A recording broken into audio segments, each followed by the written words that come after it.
Listen well, for this is no tale of heroes, but of gods and monsters, of loyalty and betrayal, of the dream that birthed an empire, and the darkness that almost destroyed it. 10,000 years ago, the galaxy burned. The Emperor of mankind, a being of unimaginable power, sought to unite humanity beneath a single banner, to cast aside the shadows of superstition and lead his species into a golden age of reason, science, and unity. But from the brightest flame comes the deepest shadow. His most beloved son, Horus, raised high as Warmaster, turned against him. What followed was a war unlike any other, brother against brother, legion against legion, faith against doubt, and hope against the eternal hunger of chaos. The Horus Heresy was not merely a civil war. It was the sundering of a dream, the shattering of an age. The blood of demigods would stain the stars, and the fate of humanity would hang upon a single blade stroke. This is the story of that betrayal. This is the story of the long vigil that followed. And this is the grim darkness of the far future, where there is only war. Now, let us begin. In the grim darkness of the far future, there is only war. The galaxy burns with eternal conflict. Countless stars shine, only to witness endless battles fought in their fading light. In this age, there is no peace, no respite, no hope, only war unending and the shadow of damnation. Yet, in the midst of this void, there was once a dream, the dream of unity, the dream of mankind's golden future, a dream carried by one man alone, the Emperor of mankind. He was more than a man. He was a being of unfathomable power, a god cloaked in mortal form. Through his will, humanity was lifted from the ashes of old night, an age of anarchy, where warp storms split the galaxy and mankind tore itself apart.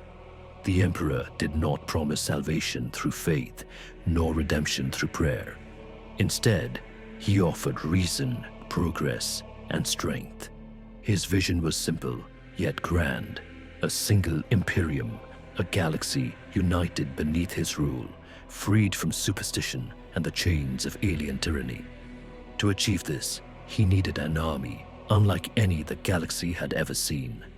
And so, he created his sons, the Primarchs, each a demigod of war, born from his own genetic essence. From them came the Legiones Astartes, the Space Marines, humanity's mightiest warriors. Among these sons, one rose above all others, brilliant in strategy, fierce in battle, beloved by his brothers. His name was Horus Lupercal. To Horus, the Emperor gave a title no other Primarch would ever hold: Warmaster, Supreme Commander of the Great Crusade. It was Horus who carried the torch of conquest across the stars, uniting lost human colonies, breaking Xenos empires, and forging the Imperium's strength with fire and steel.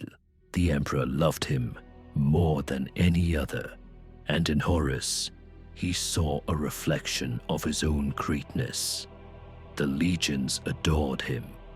The Primarchs respected him.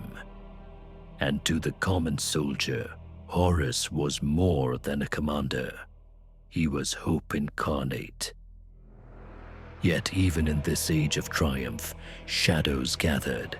From the depths of the warp, the dark gods of chaos watched. They saw in Horus not only brilliance, but also pride. And pride is the doorway through which corruption enters. As the Imperium marched from victory to victory, the whispers of chaos grew louder. Hidden cults spread their poison. Jealousy festered among the Primarchs. And in Horus, the seeds of betrayal began to take root. What began as triumph would soon descend into heresy. The Great Crusade was not born from ambition alone. It was the culmination of centuries of hidden work, a vision nurtured in secret by the Emperor of mankind. Terra, once a world broken by techno-barbarian warlords, had been reforged under his rule into the throne world of a rising empire. Yet Terra was not enough. The Emperor saw further, beyond the Sol system, beyond the scattered remnants of old colonies. He saw humanity as it could be, one species united across the stars, freed from ignorance, fear, and alien domination. To achieve this, the Emperor built vast fleets, armadas of golden warships, bristling with weapons of unimaginable power. These were not mere instruments of war, but vessels of destiny, bearing not only warriors, but also remembrancers, scribes, and architects of empire. For the Great Crusade was as much about rebuilding as it was about destroying. On every compliant world, cities rose anew, banners of the double-headed eagle unfurled, and humanity remembered that it was one people. And yet, unity was never freely given. Some worlds had fallen into savagery, worshipping false gods. Others had surrendered to alien masters. Still others had grown proud and independent, unwilling to kneel before Terra. For them, the coming of the Imperium was not salvation. It was conquest, swift and merciless. At the spearhead of this vast endeavor marched the Legiones Astartes, the Space Marines. They were the Emperor's angels of death, towering superhuman warriors created through gene forging and clad in armor of ceramite. Each was a weapon unto himself, able to lay low dozens of mortal soldiers with ease. When they struck as one, they were unstoppable. Every legion bore a character, shaped by the gene seed of its absent primarch. Some fought with brutal ferocity, others with cold precision, others still with flamboyant arrogance, but all were bound in loyalty to the Emperor, their gene sire, and their mission to reclaim the stars for mankind. The sight of a space marine was enough to break the courage of entire armies. When they descended from orbit, it was as though gods had fallen from the heavens. They did not simply kill, they reshaped destiny with every battle they fought. In their wake, imperial truth was carved into stone and fire. The greatest triumphs of the Crusade came with the rediscovery of the Primarchs. These demigods, scattered across the galaxy by the whims of chaos, were each a reflection of the Emperor's might and genius. One by one, they were found on distant worlds, raised in alien cultures, yet each embodying a fragment of their father's will. When a Primarch was reunited with his legion, it was as though a missing piece of a great machine had clicked into place. The warriors saw in him not only a leader, but the living essence of their gene-forged nature. They fought with renewed vigor, reshaped by his vision, his character, his flaws. Guliman, architect and statesman, built an empire within the Imperium. Russ, the Wolf King, embodied loyalty and savagery in equal measure. Vulcan, the smith, carried compassion even amidst fire. Angron, the enslaved, brought only fury and blood. Each Primarch changed the destiny of mankind, for better or worse. And above them all shone Horus. He was not the strongest, nor the most brilliant in any single art, but he was beloved, charismatic, cunning, loyal, and utterly devoted to his father's dream. Horus was raised above all others. When the Emperor named him Warmaster, commander of the Great Crusade, there was no dissent. None could deny that Horus was the soul of the Imperium's triumph. The galaxy trembled before the march of the Imperium. Xenos empires that had endured for millennia were brought low. The Orcs were crushed world after world, though they returned with tireless persistence. The Eldar, a broken remnant of their once great civilization, resisted with shadowy cunning but could not halt the tide. The countless lesser species of the stars were swept aside like dust before a storm. Yet, even as banners of victory were raised, cracks began to show. Some Primarchs resented the Emperor's command, each shaping his conquest in ways that sometimes clashed with imperial truth. Some worlds resisted not with arms, but with ideas, with faith, with ancient traditions that would not die. To them, the Emperor's imperial truth was another kind of tyranny, a cold denial of the spirit. Among the legions, pride began to fester. To be the favored of the Emperor was the highest honor. But what of those less praised? What of those who felt overlooked? Their triumphs forgotten in the shadow of Horus. Rivalries grew, whispered doubts spread, and the seeds of betrayal began to take root. The Great Crusade was the height of human glory. It was also the beginning of its greatest tragedy. Long before he was known as the Warmaster, Horus Lupercal drew his first breath on the dying world of Chthoniya. Chthoniya was not a place where innocence survived. Once a rich mining planet, its core had been hollowed out by countless generations of exploitation. Cities had collapsed inward, replaced by endless tunnels and warrens. Entire populations lived in darkness, feeding upon violence as if it were the only currency that mattered. Here, brother turned against brother for a scrap of food. Here, loyalty was fleeting and betrayal was a daily ritual. Among such ruins, Horus grew into a figure unlike any other. He did not merely survive, he ruled. Even as a youth, he drew others to him, binding gangs and warbands under a single banner. He was not the strongest, nor the most ruthless, but he carried something far more dangerous: vision. And then, the stars themselves seemed to bend, for destiny arrived clad in golden light. The Emperor of mankind, the Master of Terror, came to Chthoniya. Unlike the fates of his other lost sons, this reunion was not delayed by centuries of wandering. Horus was the first Primarch to be found, and for that, he was the most cherished. Where others would one day clash with their father, Horus embraced him without hesitation. To Horus, the Emperor was not a stranger.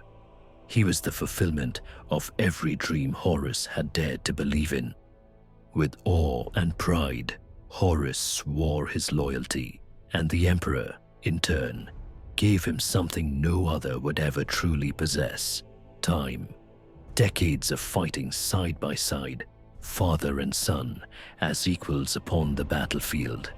Together, they brought countless worlds into the Imperium. Imagine for a moment the sight: the Emperor radiant in his golden armor, his will bending armies to obedience, while at his side strode Horus, laughing amidst battle, rallying mortals and Astartes alike. Their bond was not just political, it was personal. The Emperor taught Horus the art of strategy, the patience of statecraft, the subtleties of diplomacy. Horus was no mere conqueror. He became the voice of the Emperor's dream. Soldiers did not fear him, they loved him. Mortals who fought under his command felt seen, valued, as if they mattered in the vast machinery of war. The Primarchs were designed as generals, but Horus was something more. A leader of hearts. When the time came for the Emperor to withdraw from the front lines, to return to Terra and begin his great secret project, he bestowed upon Horus a title that would forever reshape the galaxy, Warmaster. In that single act, Horus was raised above all his brothers. The 20 Primarchs, demigods of war, now answered to one. His word was the Emperor's word. His command was law.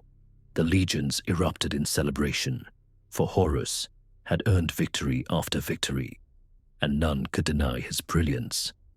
Yet, in the hearts of some, shadows stirred. Robuta Gilliman, ever pragmatic, accepted the choice, but deep within wondered if the Imperium should not be led by law rather than the will of one favored son. Perturabu, the bitter architect, clenched his fists, resentful that his genius was overlooked. Ongron, chained by rage, could not comprehend why Horus was exalted while he was forced to bleed endlessly. Even Fulgrim, Horus's closest friend, felt the sting of pride. Though he masked it in smiles, Horus became not only Warmaster, but also the center of jealousy, rivalry, and suspicion. When the time came for the Emperor to withdraw from the front lines, to return to Terra and begin his great secret project, he bestowed upon Horus a title that would forever reshape the galaxy, Warmaster. In that single act, Horus was raised above all his brothers. The 20 Primarchs, demigods of war, now answered to one. His word was the Emperor's word. His command was law. The legions erupted in celebration, for Horus had earned victory after victory, and none could deny his brilliance. Yet in the hearts of some, shadows stirred. Robut Gilliman, ever pragmatic, accepted the choice, but deep within wondered if the Imperium should not be led by law rather than the will of one favored son. Perturabo, the bitter architect, clenched his fists, resentful that his genius was overlooked. Ongron, chained by rage, could not comprehend why Horus was exalted while he was forced to bleed endlessly. Even Fulgrim, Horus's closest friend, felt the sting of pride. Though he masked it in smiles, Horus became not only Warmaster, but also the center of jealousy, rivalry, and suspicion. At first, Horus carried the title with grace. He loved his brothers, spoke to them as equals, and led, not with tyranny, but with charm. Yet the burden weighed upon him. Every defeat, every loss, every setback was now his alone to bear. And though he was beloved, he was also isolated. For who could truly understand the weight of command but the Emperor himself? And the Emperor was gone, locked away on Terra, pursuing a purpose he would not share. This silence gnawed at Horus. He had always trusted his father completely, but now whispers began to creep in. Why had the Emperor abandoned the crusade at its height? Why had he left his sons to shoulder the impossible? Did he still see Horus as a partner, or merely as a tool? In the warp, the ruinous powers stirred. For millennia, they had sought a way to undo the Emperor's dream. Armies could not defeat him. Fleets could not break him. But perhaps his dream could be poisoned from within. And so their gaze fell upon Horus, the brightest star of the Great Crusade. If he could be corrupted, then the Imperium itself would burn. At first, the whispers were subtle, echoes in dreams, fleeting doubts, but slowly they grew louder. They fed on Horus's hidden fears, his longing for his father's approval, his fear of being replaced, his pride in being the greatest of the Primarchs. Meanwhile, his brothers watched. Some adored him, others resented him, and chaos Ever the Deceiver fanned these divisions. Rivalries deepened, alliances shifted. The unity of the Primarchs, once unbreakable, began to fracture. Where Horus went, glory followed. But where others marched, they found only comparison, forever measured against the Warmaster. In this crucible of envy and expectation, Horus's fate was sealed, not by his enemies, but by the very bonds that had once held the Imperium together. And so, the Great Crusade pressed on, more glorious than ever. Stars burned with the light of conquest, and the dream of unity seemed within reach. Yet beneath that brilliance, the first cracks spread silently. The Emperor had chosen his Warmaster. The galaxy obeyed his command. But all it would take was one wound, one poisoned whisper, one moment of doubt, and the brightest son of the Emperor would become his greatest enemy. Far from Terra, in the outer darkness of the galaxy, lies the forgotten system of Darwin, once a thriving human colony. Darwin had been reduced to little more than a ruinous swamp, its once proud cities swallowed by disease and decay. The air itself reeked of corruption, and the soil pulsed with unnatural life. But Darwin was more than a world. It was a trap, carefully prepared for the Warmaster, the Serpent Lodge. Cultists who whispered to the powers of chaos had long waited. Their knives were sharpened, their rituals ready. All they needed was Horus to walk willingly into their snare. When Horus's fleet entered Darwin's orbit, he believed he was merely quelling another rebellion. A governor who once swore loyalty to the Imperium had turned traitor, and Horus, ever the dutiful commander, sought to bring swift justice. But the enemy he faced was no ordinary foe. On Darwin, the traitors were swollen with unnatural strength, their flesh warped by corruption. Blades, rusted by disease, cut deeper than any mortal steel. And in the midst of this madness, Horus led the Lunar Wolves into battle. The fighting was brutal, endless, and suffocating. The stench of rot clung to every breath, and it was here, among the swamps of filth, that destiny struck its cruelest blow. In the heart of the battle, Horus met the corrupted governor, once a man of flesh, now a thing of nightmare, swollen with the blessings of the warp. The duel was terrible. Horus fought with the might of a Primarch, but even his power could not shield him from treachery. A blade, rusted and foul, pierced his flesh. Not just any blade. It was a weapon steeped in chaos, designed not to kill, but to corrupt. Horus fell, his lifeblood pouring into the mud of Darwin. For the first time since the Great Crusade began, the galaxy trembled. The Warmaster, the Emperor's most beloved son, lay dying. The Astartes of the Lunar Wolves carried their Warmaster from the battlefield, desperate to save him.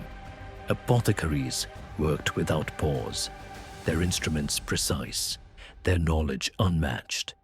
Yet nothing could halt the spread of the corruption. The wound resisted all science, all medicine. It was as if the blade itself laughed at their efforts. And then came the whispers. There is another way. The Serpent Lodge, whose hands had engineered this very tragedy, approached the desperate Astartes. They promised salvation, not through science, but through ritual. A forbidden rite that could restore Horus where all else had failed. Many protested. To trust witches and heretics was madness. But others argued, was it not better to risk damnation than to lose their lord? And so, the Lunar Wolves carried their dying master into the darkened halls of the lodge. Within the ritual, Horus's spirit was cast adrift into a dreamscape woven by the warp. At first, he stood in light. He saw visions of the Great Crusade fulfilled, worlds united, humanity triumphant, his father beside him. Yet slowly, the visions twisted, the light dimmed, shadows lengthened, and the truth, or what appeared to be truth, was revealed. In this realm, the Chaos Gods did not appear as monsters. They came as voices of reason, cloaked in honeyed words. They showed Horus visions of betrayal, the Emperor abandoning his sons, seeking not unity but godhood. They whispered that the Great Crusade was not meant to free humanity, but to enslave it beneath a throne of lies. Horus saw images of the Imperium yet to come, a grim nightmare of endless tyranny. He saw billions sacrificed in the name of the Emperor. He saw worlds burned to ash, not in liberation, but in fanatic worship.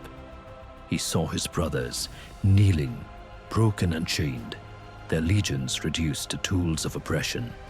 And above it all, he saw the Emperor enthroned, no longer a father but a god, cold and distant, demanding worship while his sons were cast aside.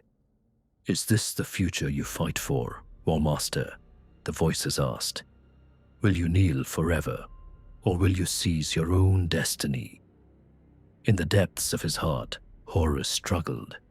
He remembered the decades spent at his father's side, the laughter, the victories, the lessons. He remembered loyalty and pride, but he also remembered the silence, the Emperor's sudden departure to terror, the secrets kept from even his most trusted son, the unbearable weight of command carried alone. Doubt festered where once there was only devotion, and into that doubt, chaos poured its poison. The voices offered Horus not chains, but freedom, not servitude, but power.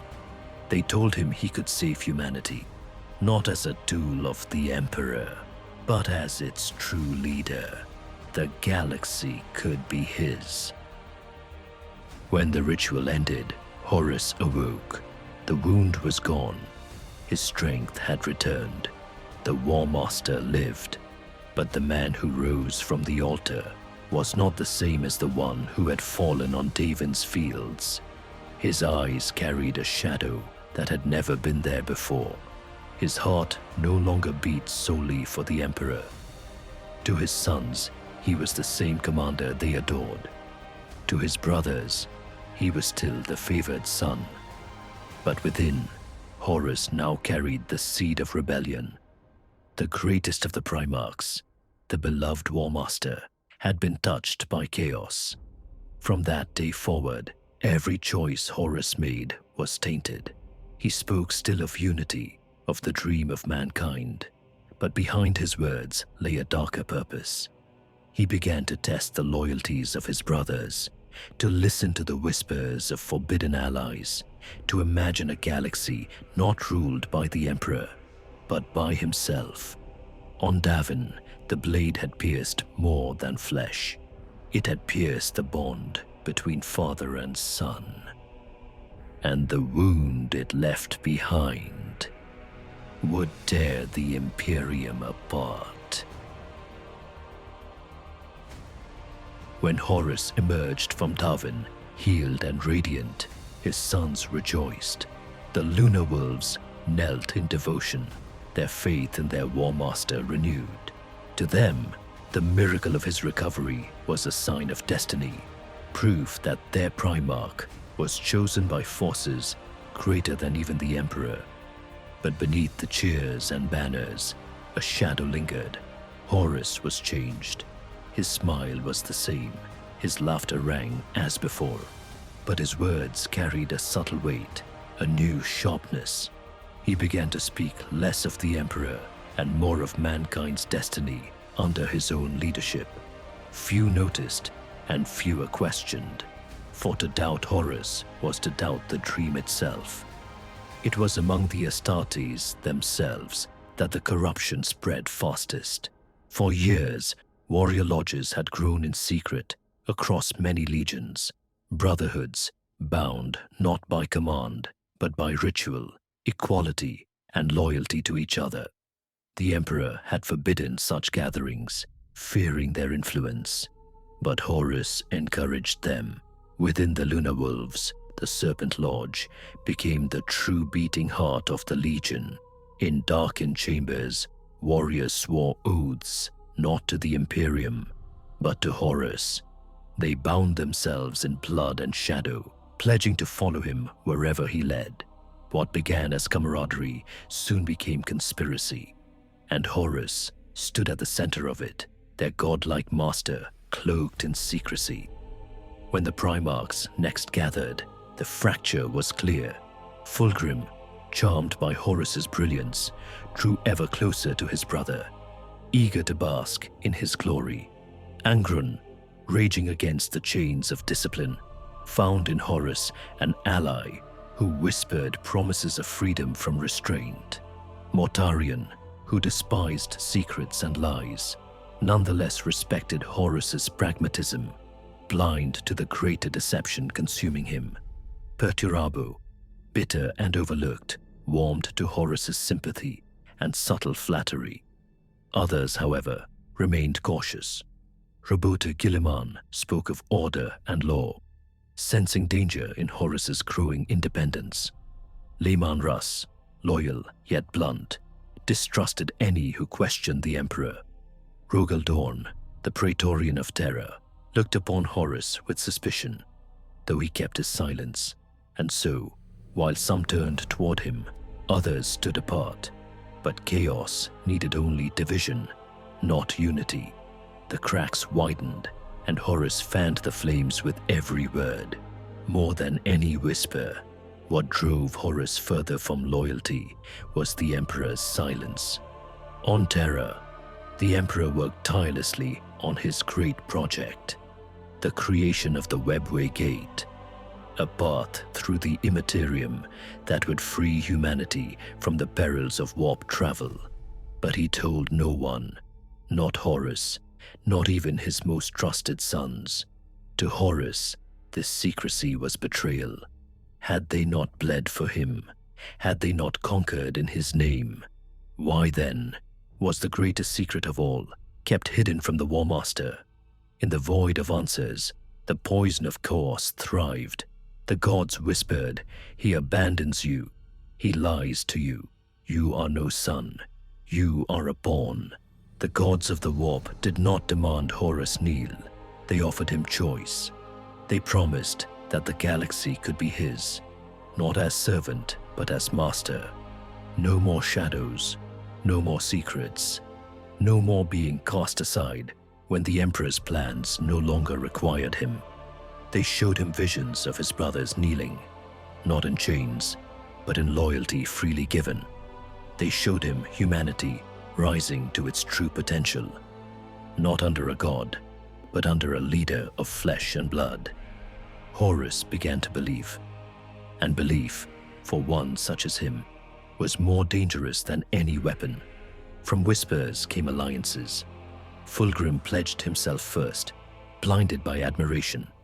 Perturabo followed, desperate for recognition. Angrun, too wild to be bound by law, was easily swayed by promises of eternal war.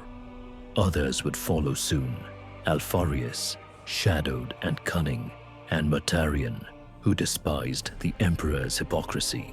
Each came not in open rebellion, but in secret, drawn into Horus's orbit. They gathered in hidden chambers aboard vast warships, speaking in hushed tones of betrayal, cloaked as destiny.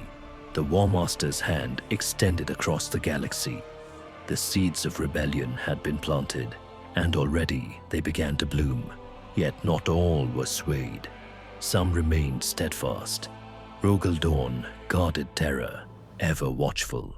Lehman Russ carried out his wars with ferocity, unwilling to question his father's will. Guilliman built empires of order, blind to the storm approaching. But even among the loyal, doubt gnawed.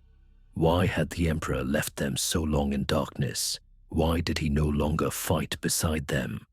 the Emperor's silence made every whisper louder, every doubt sharper, and Horus knew it. He turned doubt into division, division into loyalty, loyalty into betrayal. In the dark heart of the Serpent Lodge, Horus made his choice. By blood and by shadow, he swore an oath, not to the Emperor, but against him. His voice carried the weight of destiny, and his sons answered in thunderous unison. This was no longer loyalty. This was rebellion wrapped in devotion. And though the galaxy had not yet seen its first spark of civil war, the fire was already lit in secret chambers and whispered vows. And so, the Great Crusade continued. The fleets of the Imperium still conquered in the Emperor's name. The banners of the Warmaster still flew proudly beside those of Terra. To the common soldier, nothing had changed. But within the hearts of the legions, loyalties were shifting. Brothers eyed brothers with suspicion. Oaths were questioned. Faith began to fracture. The seeds of betrayal had been sown. Soon, they would blossom into war. A war not of liberation, but of brother against brother, son against father. The galaxy stood at the edge of the abyss, and Horus, the beloved son, prepared to push it. The Istvan system would forever become synonymous with betrayal, a name etched into the bones of history as the moment the galaxy turned upon itself. What began as a campaign to root out disloyalty became the crucible in which the true nature of Horus Lupercal's treachery was revealed. The Warmaster had declared that certain legions had strayed from the Emperor's vision, twisting his dream into mockeries of ambition and corruption. Istvan III was to be their judgment. To the loyal sons of the Emperor, it seemed a cleansing fire, a surgical strike to excise rot from the body of the Imperium. But to those who truly understood the whispers of conspiracy, Istvan was not a purge. It was a trap. Horus summoned 4 legions to this campaign: the Death Guard, the Emperor's children, the World Eaters, and his own sons of Horus. Under the guise of obedience, they came together to exterminate rebellion. Countless loyal warriors, captains, chaplains, and entire companies believed they were being sent into honorable battle. They landed upon Istvan's ash-choked wastes with faith in their primarchs and faith in the Emperor. But the virus bombs fell. The skies above Istvan, 3, ignited with the burning trails of ordnance. Canisters, disguised as purgation payloads, released a plague unlike any other. The atmosphere was consumed in a chemical storm designed to tear apart flesh, liquefy lungs, and reduce vibrant warriors into writhing corpses. The loyal sons of the Imperium looked upward in horror as they realized their death had been decreed not by alien foe, but by their own gene sires. Cities choked in silence as warriors clawed at their armor, suffocating in clouds of annihilation. Entire battalions perished in moments, their proud banners collapsing into ash. Yet, amidst this holocaust, a fraction endured. The Emperor's will seemed to shield them. Or perhaps their own stubborn defiance carried them through the storm. These survivors rose from the chemical mire, coughing blood into their vox, swearing vengeance even as their world burned. The rebellion had been unmasked. In orbit, Horus and his allies watched, some with pride, others with grim resolve, and a few with regret. Fulgrim, the primarch of the Emperor's children, spoke of destiny fulfilled, his voice trembling with a beauty as cold as the void. Mortarion of the Death Guard muttered about necessity, his words a shroud of poison. Angron, crimson and howling, simply roared for more blood, intoxicated by slaughter. And Horus, the favored son, the Warmaster who once embodied loyalty, gazed down upon the carnage with eyes already darkened by the whispers of chaos. The survivors of Istvan III became legends of resistance. Garviel Lukin, Tariq Torgarden, and others who clung to faith in the Emperor fought with desperate valor. They held shattered fortresses, rallied broken cohorts, and turned every street into a citadel of vengeance.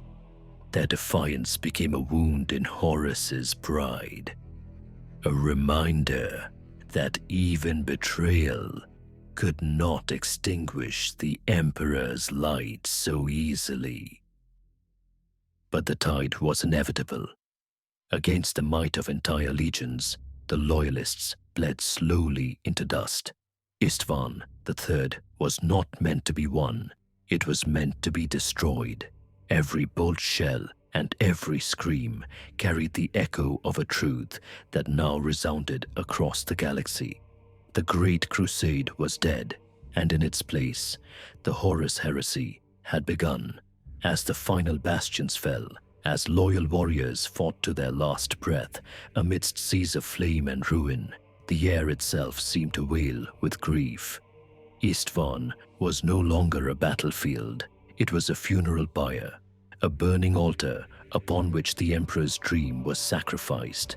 And above, in the shadows of his worship, Horus swore he would unmake the Imperium and rebuild it in his image. The fires of Istvan would not fade with the smoke. They would burn forever in memory, a warning to all who placed trust in fragile loyalties. The galaxy trembled, for brother had slain brother, and there was no turning back. The plain of Istvan V was silent before the storm. The ash wastes stretched endlessly, black dunes rising like the bones of long-dead titans. Lightning forked across a choking sky, and the air tasted of oil and dust. Dropships descended in screaming arcs of fire, their hulls glowing like meteors. Within, warriors recited litanies of loyalty, their hearts steel-bound with faith in the Emperor. None among them could fathom the treachery that awaited. When the ramps fell, the loyalists surged forth. The iron hands thundered in unison, their bolters roaring like thunderclaps. Salamanders strode calmly, methodical and relentless, flames from their weapons painting the darkness in blazing arcs. The Raven Guard melted into the shadows, silent hunters in an inferno of war. From above, the Alpha Legion coordinated strikes with chilling precision, their voxcasters echoing with orders that seemed flawless. The first hours were brutal but glorious.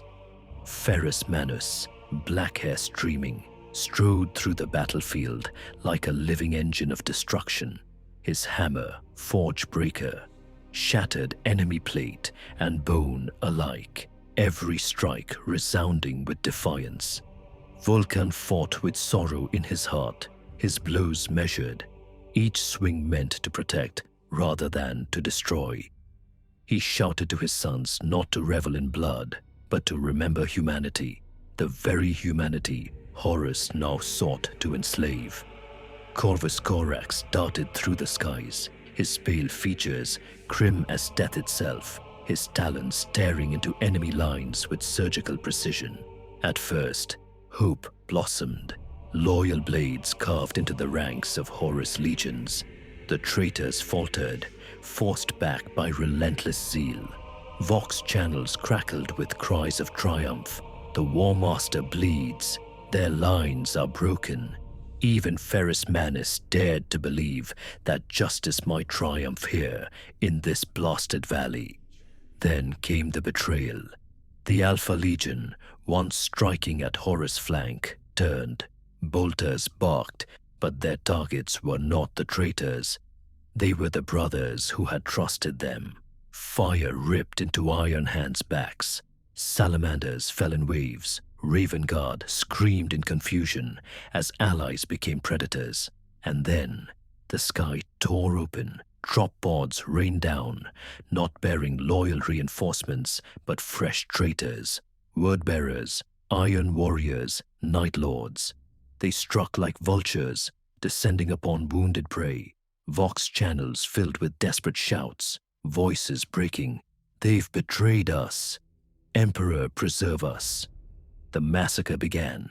Ferrus Manus, enraged by betrayal, stormed toward Fulgrim. The two Primarchs clashed amidst fire and ruin.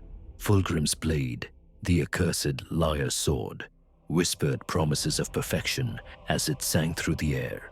Ferrus's hammer roared in defiance, sparks of molten fury exploding with each blow.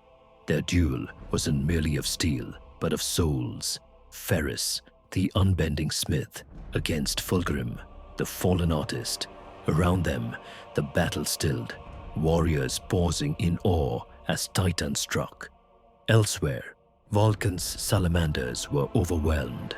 For every foe they felled, two more surged forth. Vulcan himself became a pillar of resistance, shielding his sons, his laughter grim and defiant, even as wounds opened across his body.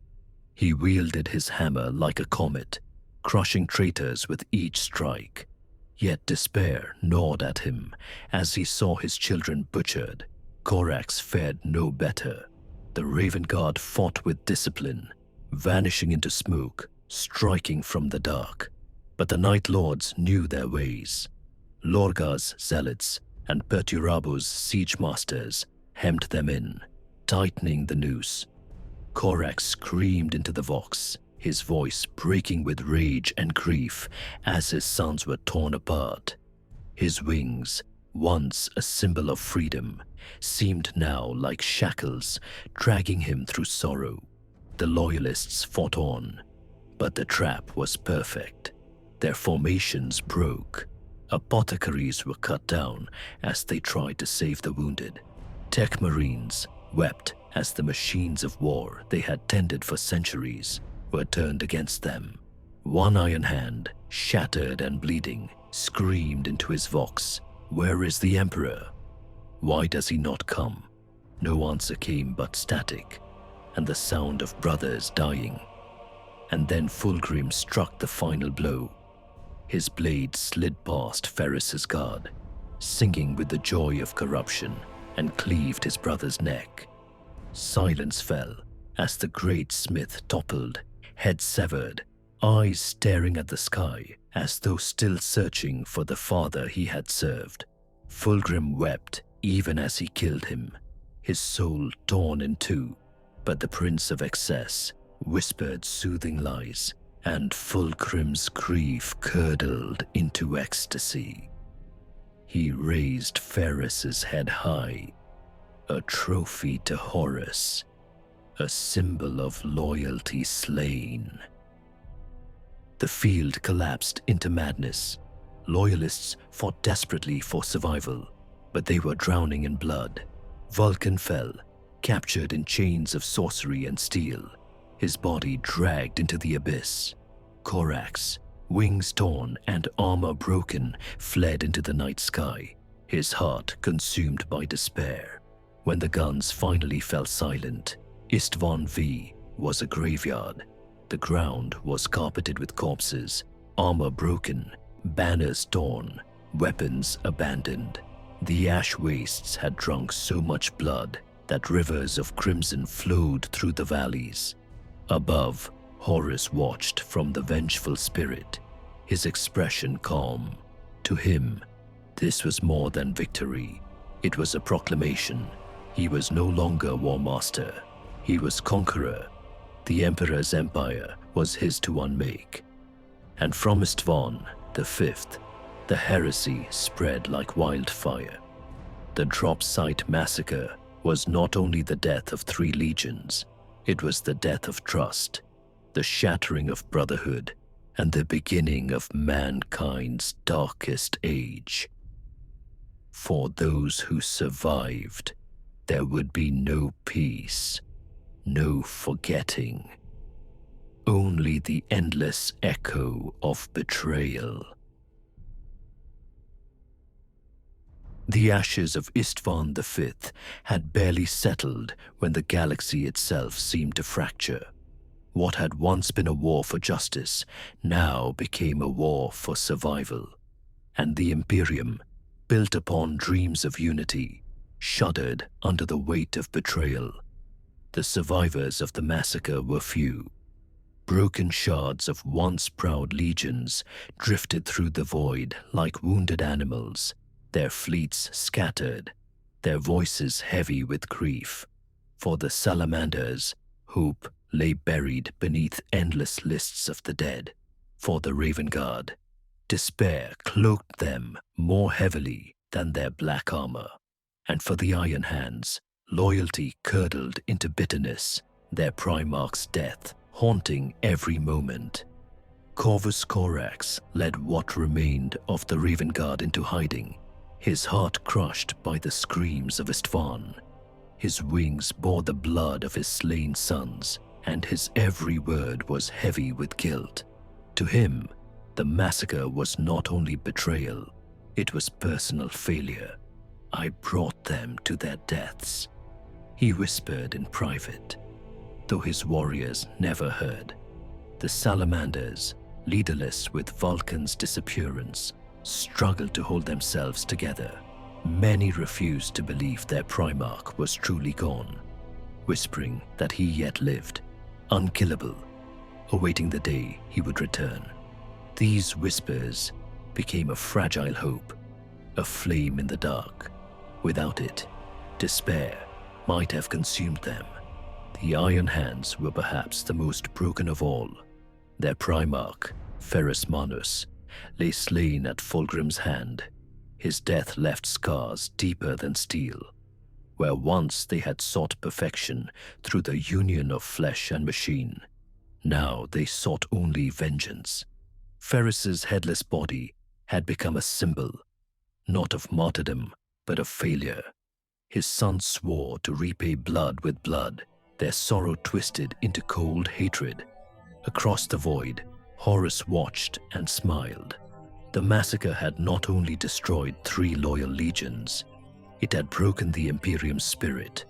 Now, the Warmaster turned to a new weapon, not armies in open battle, but shadows. For war would no longer be fought only on the plains of planets or in the void between stars. It would be fought in whispers, in daggers thrust in the dark, in the slow poisoning of faith itself. Horus understood what even the Emperor had underestimated. A war of shadows could rot the Imperium from within, far faster than bolts and blades. And so began the Shadow War. While the blood of Istvan still soaked the soil, Horus turned his gaze outward. He knew the legions of the Emperor remained vast and terrible, and that to face them all at once was folly. To win, he would not only strike with blade and bolter, he would corrode the Imperium from within, until its foundations cracked under the weight of its own contradictions. Thus was woven the great web of lies. The Warmaster unleashed emissaries across the stars, silver-tongued word-bearers, duplicitous Alpha Legion operatives, and agents steeped in the dark arts of chaos. They bore not banners of rebellion, but voices of reason.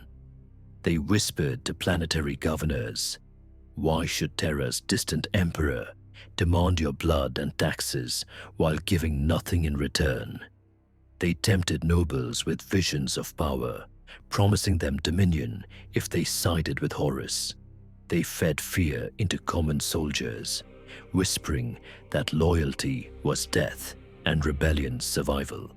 The Imperium had always been an empire of silence and compliance, but now those silences were broken. On hive worlds, riots bloomed. On forge worlds, tech priests debated in hidden chambers whether the machine god had already turned its favor from Terra to Horus.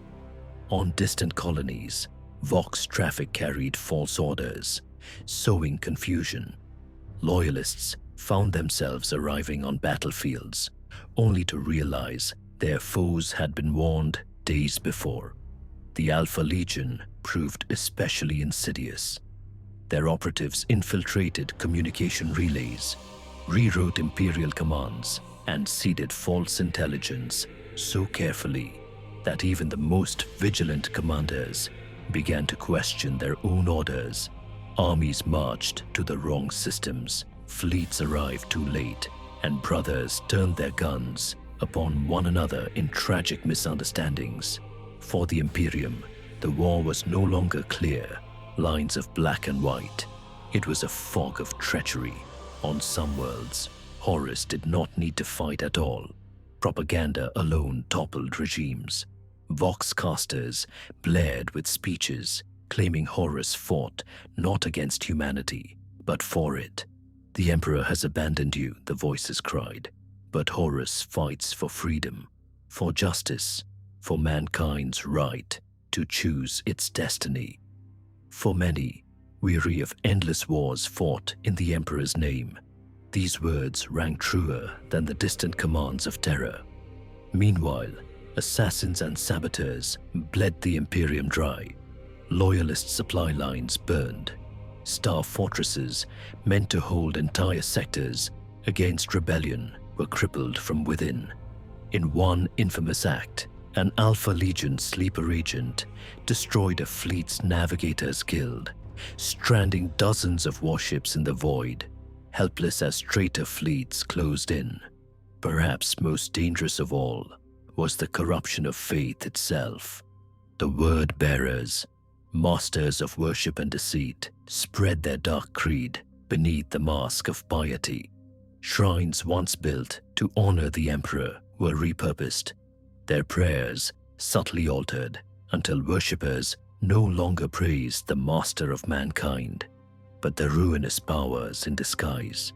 The change was so gradual that entire populations fell into damnation without ever realizing they had abandoned the light. The Shadow War was not fought in weeks or months. It unfolded like a plague, slow but inexorable, reaching into every corner of the galaxy.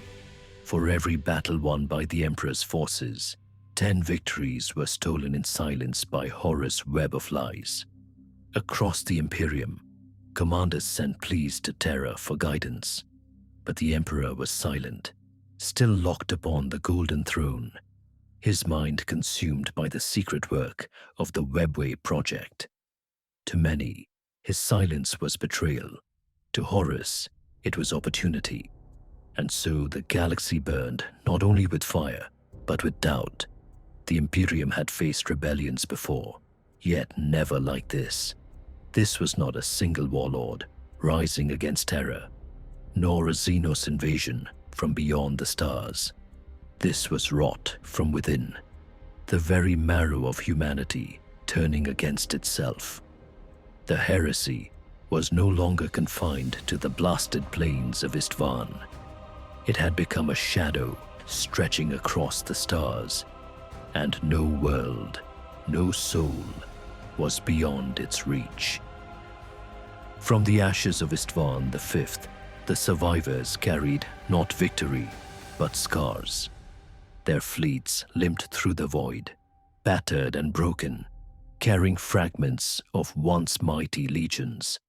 Many believed the heresy had already triumphed, that the Emperor's dream was finished.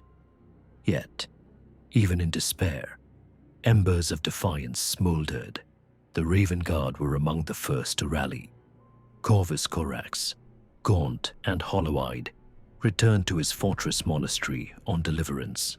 Once, the world had been a place of revolution, where slaves had risen against tyrants under Corax's leadership. Now, it echoed with grief. His legion had been bled nearly to extinction, their black armor lying in heaps on Istvan's plains. Yet Corax refused to let despair claim him. He gathered his sons, their numbers diminished, their spirits broken, and spoke words that would haunt them forever. We are shadows. We strike from the dark, and though they have tried to extinguish us, shadows cannot die. We will endure, and we will make them bleed. On Medusa, the Iron Hands fared worse. Ferrus Manus was gone, and with him the steadying presence that bound the Legion together. In his absence, bitterness festered. Clans quarreled, each interpreting Ferrus' death as proof that flesh was weakness, that mercy was weakness, that perhaps even loyalty itself was weakness. Yet, amid their grief, a grim unity began to form. They would not rebuild in the Emperor's image, nor in Ferrus, but as an engine of vengeance. Every Iron Hand swore an oath that the traitors would pay in iron and in blood, no matter the cost to themselves. Their resistance would not be one of hope, but of hate. The Salamander's plight was most tragic. Vulcan had vanished during the massacre, his fate uncertain. Some claimed he had been slain, others that he had been taken prisoner by Horus forces. Yet the Salamanders refused to believe he was gone. Across Nocturne, their volcanic homeworld, fires were lit in vigil, entire cities glowing with the belief that their father would return. In the meantime, they fought on, where the Raven Guard struck like assassins and the Iron Hands burned with vengeance. The Salamanders became the protectors of the weak. Their fleets, scattered though they were, answered the cries of besieged colonies and refugee convoys. To those who thought all hope was lost, the Salamanders were living proof that the Emperor's light had not yet been extinguished. But resistance did not belong to the legions alone. Across the Imperium, countless unsung heroes rose. Planetary militias stood against traitor legions with little more than lace guns, holding walls until their last breath to buy time for evacuation. Rogue traders ferried loyalist refugees across the stars, defying Horus blockades. In the shadows of hive cities, resistance cells formed, sabotaging traitor supply lines and spreading messages of defiance. The Imperium was wounded, yes, but not dead. On Terra itself, Rogel Dawn of the Imperial Fists took command of the Emperor's defenses. He heard the desperate pleas for aid, the countless cries from loyal worlds under siege, but he could not answer them all. His orders were clear: fortify the throne world, for the final battle would one day come there. It was a burden heavy enough to crush even a Primarch, yet Dawn bore it in silence, his stoic will becoming a beacon to all who still believed. Even amidst ruin, the Loyalists found strength in unity. The Raven Guard's shadows, the Salamander's compassion, the Iron Hand's vengeance, all were fragments of a larger whole. Alone, each might fall. Together, they carried the flame of resistance across the galaxy, daring to defy Horus' growing empire of lies. The Shadow War was far from over. The traitors stalked the void with guile and fury, but the Loyalists had proven one truth. Though Istvan had broken their bodies, it had not broken their will. For in the darkest night, even the smallest flame can hold back the abyss. After the fires of Istvan, war no longer raged only on the battlefields of broken worlds. It seeped into the veins of the Imperium, through whispered lies, through daggers hidden in the shadows of its own palaces. Horus understood a truth few commanders grasped. A legion of warriors could bring ruin, but a single, well-placed betrayal could collapse an empire.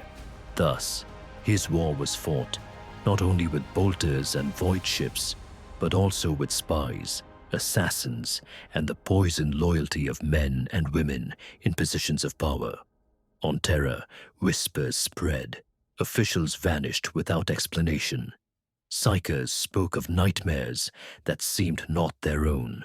Astropaths screamed in the night, tormented by visions of blades, blood, and treachery. The common citizen remained blind to these patterns, but within the Imperial Palace, a grim realization set in. The Warmaster's hand reached farther than they ever dared to imagine. Against this invisible war, the Emperor possessed a weapon as terrible as any Titan or Space Marine Legion, the Officio Assassinorum. Each temple was a unique nightmare given form.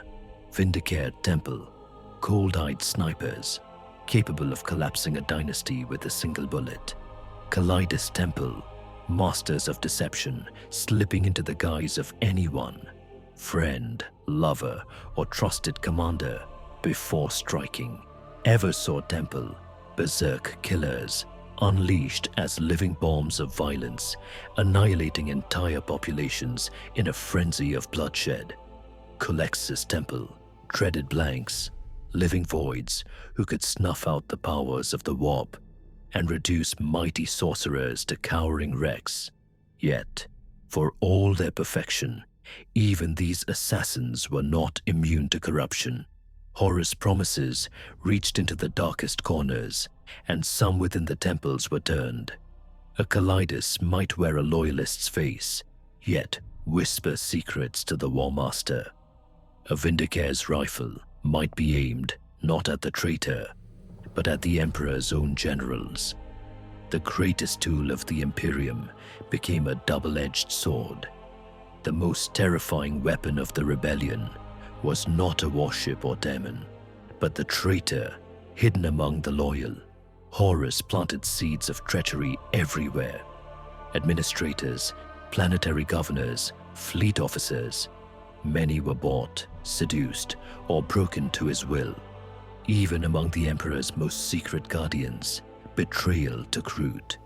Rumors grew of assassination plots against the loyalist primarchs themselves. Though most failed, each attempt eroded trust and morale. Every whisper, every accusation struck at the Imperium's unity. Reports emerged that encrypted communiques meant for the palace were being intercepted and delivered to Horus. Ship deployments, Terra's defensive schematics, even the movements of the Emperor's personal guard, all of it found its way into the hands of the traitors. The Warmaster smiled from afar, his web tightening around the heart of mankind. Rogel Dawn, Primarch of the Imperial Fists, bore the crushing responsibility of securing Terra. He recognized the cancer spreading within, and his response was swift, merciless, and absolute. Walls were raised higher, gates reinforced, and suspicion became law. Suspected traitors were rooted out and executed. Entire offices were purged for a single whisper of heresy. Some of those executed were indeed guilty. Others were loyal servants, condemned by fear and paranoia. With each execution, trust eroded further. The people whispered that none were safe, that anyone could fall beneath the axe. Horus had achieved a cruel victory. Even as Dawn built walls of stone, the Emperor's enemies built walls of mistrust within the hearts of men. The Imperium did not stand idle. Blades were turned against the Warmaster himself. A Vindicare assassin, trained for decades, lay in wait for Horus on Istvan. His rifle, loaded with a round, engineered to pierce even the armor of a Primarch, never fired. In the final moment, the sniper was slain by another assassin, revealed to be a Kaleidus traitor, her true allegiance sworn to Horus. On another world, an Eversor was unleashed upon the word-bearers. Entire battalions fell screaming in rivers of blood, yet Logar's sorcery twisted the assassin's frenzy back upon himself. consuming him in a storm of psychic fire. Again and again, attempts to cut the head from the serpent failed, and with every failure, despair deepened. To many within the Imperium, Horus seemed untouchable, protected by destiny itself. The Shadow War did not end with victories or defeats. It grew like a strangling vine, wrapping itself around the Imperium. On Terra, the Officio Assassinorum fought desperately to purge itself of traitors, even as it continued to deploy agents against the Warmaster's commanders. In the void, loyalist fleets vanished after ambushes that could only have been orchestrated with inside knowledge. Across 1,000 worlds, governors once sworn to the throne raised Horus' banner, and among the common folk, a whisper spread. Perhaps the Emperor was not the god they believed him to be. Perhaps his silence meant weakness. Perhaps Horus was the future. The dagger in the dark proved sharper than any blade on the battlefield. The galaxy burned. Entire sectors, once loyal to the throne, now lay in ruin, their skies filled with the banners of traitor legions. As Horus' rebellion spread, it was no longer a war of isolated campaigns, but a firestorm, consuming all in its path, from Istvan's ashes to the farthest reaches of the Segmentum Solar. The Warmaster gathered momentum. His armies swelled with traitor marines, renegade Imperial Guard regiments, and demonic hosts that slipped through cracks in reality. Every victory brought him closer to Terra. Every planet that fell became another step toward the throne world. For the Imperium, this was no longer about conquest or compliance. It was survival. Horus' strategy was merciless and methodical. To reach Terra, his fleets had to carve a path through the Segmentum Solar, the very heart of the Imperium's defenses. Each strike was calculated. Every world along the route, chosen not merely for conquest, but for its role in strangling the Imperium's supply lines and scattering its fleets. On some planets, entire garrisons surrendered without a fight, raising the eye of Horus rather than face annihilation. On others, battles raged for months, cities bombarded until little remained but rubble and ash. Loyalist fleets scrambled to resist, but time and again, they were overwhelmed. The truth was grim. The Imperium was bleeding, and Terra could already feel the Warmaster's shadow stretching across the stars. Horus had changed. Once the Emperor's favored son, a commander known for his charisma and loyalty, he was now something else, something greater and far darker. His pact with the ruinous powers had transformed him into more than a Primarch. He radiated an aura of inevitability, a sense that his victory was fated. His enemies already broken, legions that followed him, did so not only from loyalty, but from the belief that he could not be stopped. Chaos gods whispered through him, shaping his path, feeding him strength and insight. Where once he had fought for unity, now he fought for dominion. His fleets surged forward with the confidence of zealots, convinced that even the Emperor himself would fall. On Terra, Rogel Dawn labored with tireless resolve. The palace was no longer a seat of governance, it became a fortress. Every wall was reinforced, every gate fortified. Layers upon layers of defense were carved into the very bedrock of the world. Billions of laborers, servitors, and soldiers toiled under Dawn's command. The Imperial fists drilled relentlessly, preparing for the inevitable siege. Auxiliary regiments, Titan legions, and Custodian Guard stood ready, though even they knew their numbers were woefully insufficient. For all Dawn's determination, the Imperium's greatest hope was the Emperor himself. Yet, he remained upon the Golden Throne, directing his secret war in the warp, sealed away from his sons, from his armies, from his people. The silence weighed heavily, faith wavered, and still the walls were raised higher. Even as terror braced itself, the noose tightened in the void. The traitor fleets grew ever closer. Their numbers swelled not only with Astartes, but with corrupted Mechanicum warships, renegade Imperial fleets, and creatures of the warp. The Loyalists attempted to rally. The white scars cut bloody paths through traitor supply lines. The Blood Angels raced toward Terra, desperate to join their brothers. Even the shattered remnants of legions from Istvan sought to regroup, but Horus' cunning prevented their unification. Warp storms bloomed unnaturally, scattering fleets and severing reinforcements. And in the shadows, the traitor Alpha Legion sowed confusion, striking where defenses were weakest, spreading false orders that left loyalist fleets isolated and destroyed. The Imperium, once a titan of order, stumbled like a wounded giant. For the people of Terra, the signs were undeniable. The skies above the throne world filled with the movement of vast war fleets. The ground shook with the construction of walls and bastions. Rumors spread like wildfire. Some said the Primarchs were coming, others that demons would soon walk the streets. Yet, amidst the fear, there was also defiance. Priests preached that the Emperor would deliver them.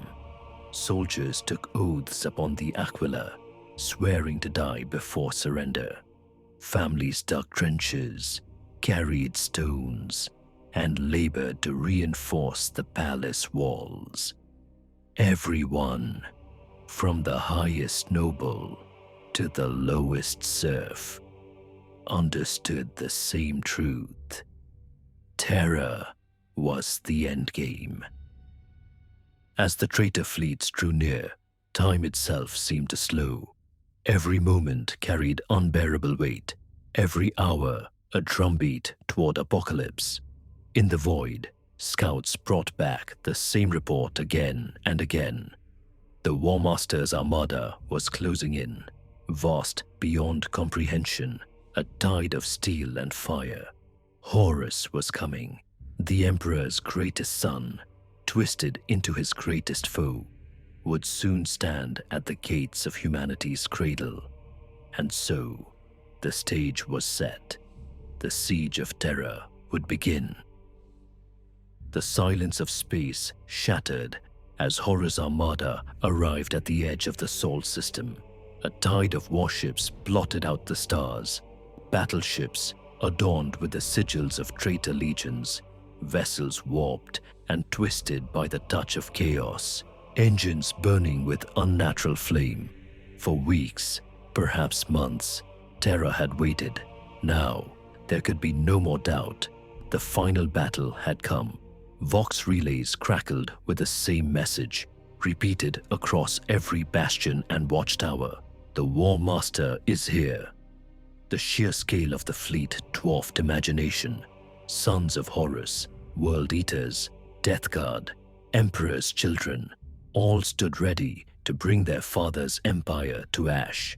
Behind them came demonic engines, titans bound in chains of iron and sorcery, and warbands of renegade humanity, billions strong, each eager to carve their place in the new order. The noose was drawn tight. Terra stood alone. It began with fire. The traitor fleet surged forward, guns blazing, void shields screaming. Loyalist picket ships were annihilated in seconds, their crews burned alive as plasma tore through hull and bone alike. The outer defenses of the Sol system groaned under the assault, orbital platforms shattering one by one.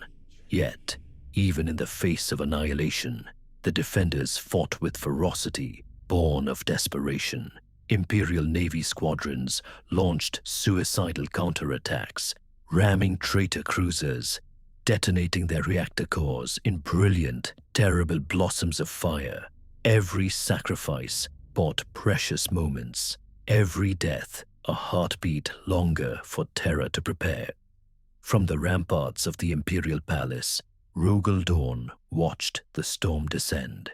His heart was iron, his will unyielding, yet even he could not deny the scale of what approached.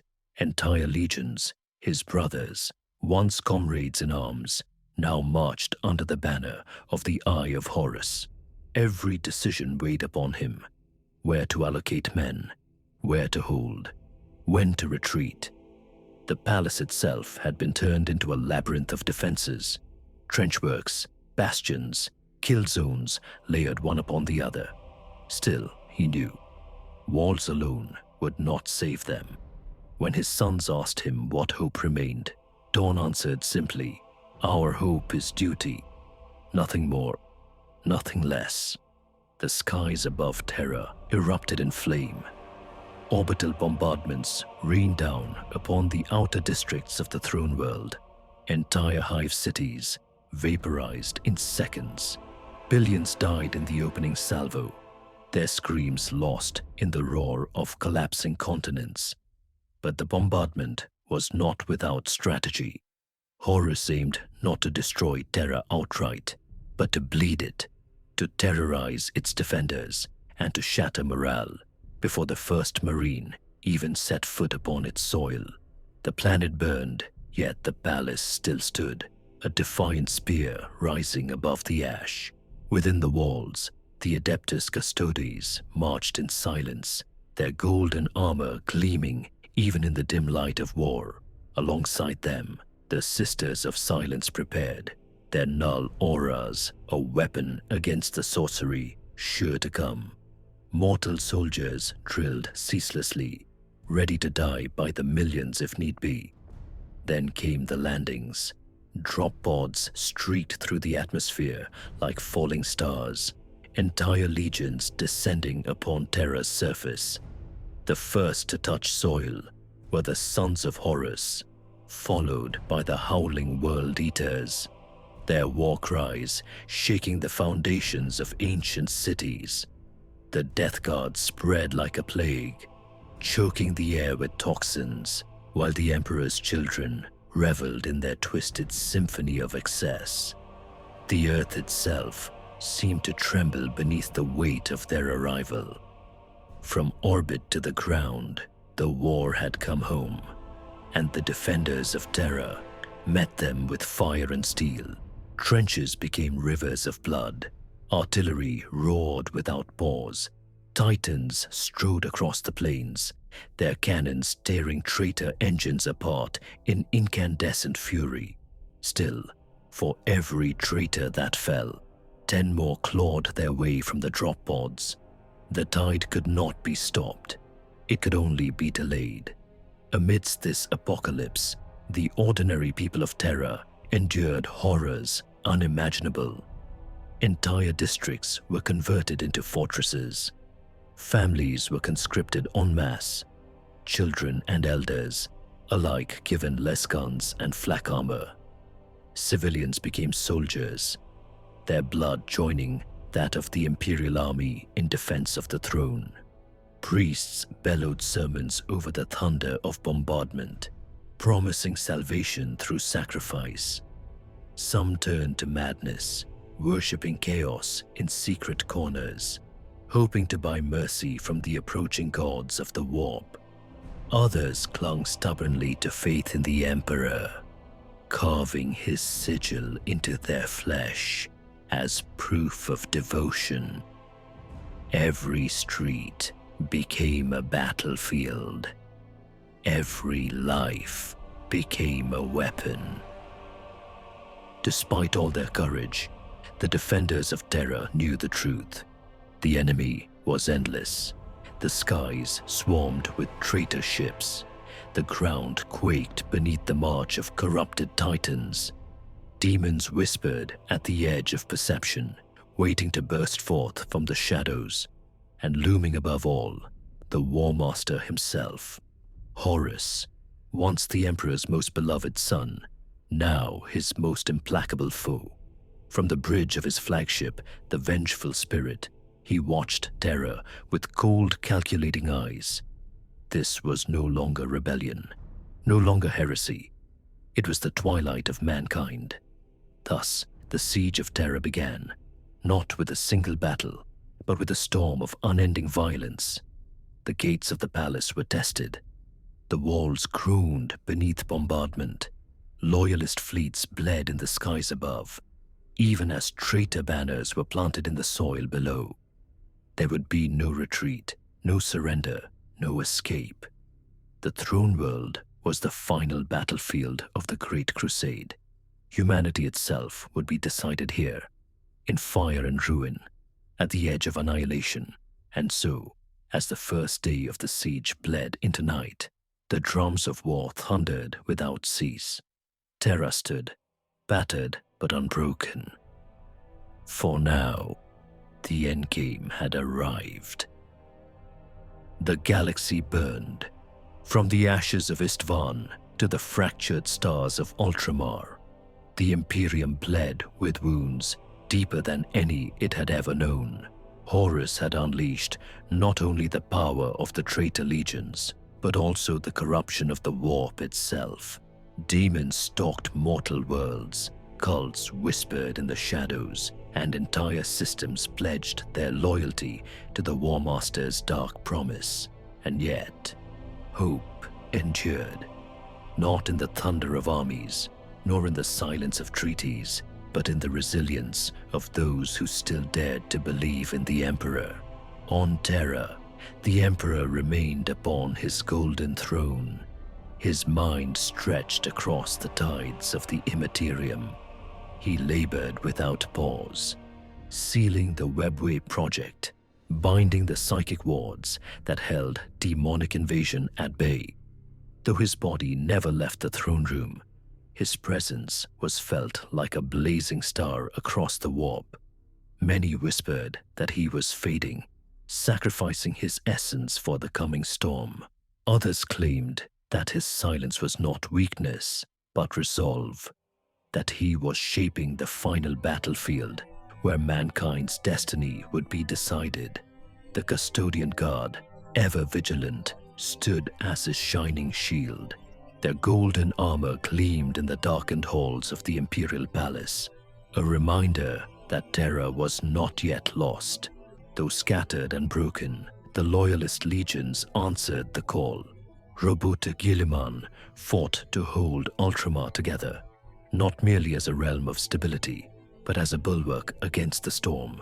Rogel Dawn, steadfast and unyielding, fortified Terra itself, building walls not just of stone, but of willpower. From the void, the white scars under Jaghatai Khan carved lightning-fast strikes across traitor supply lines, harassing Horus' advance. Even the shattered remnants of the Raven Guard and the Salamanders limped toward Terra, bearing scars from Istvan, but refusing surrender. Each legion, though diminished, carried the weight of loyalty like a burning brand. Each Primarch knew that the endgame approached, and that the fate of humanity would be written upon the soil of Terra. Yet the legions alone were not the Imperium. Billions of mortal men and women, simple guardsmen, laborers, scribes, and pilgrims prepared to resist. Terra became a fortress not only of stone, but of faith. Civilians dug trenches, raised barricades, and offered their lives without hesitation. It was not ignorance that drove them, but devotion. They knew the enemy. They had seen hololithic images of traitor marines, towering like gods, of demons that tore through steel and bone alike.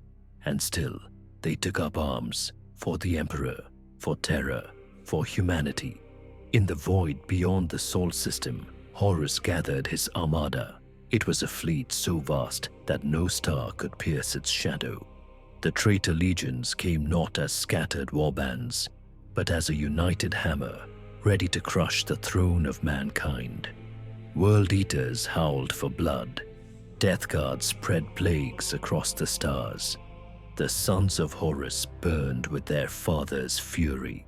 The Warmaster himself stood at the heart of it all, his confidence absolute.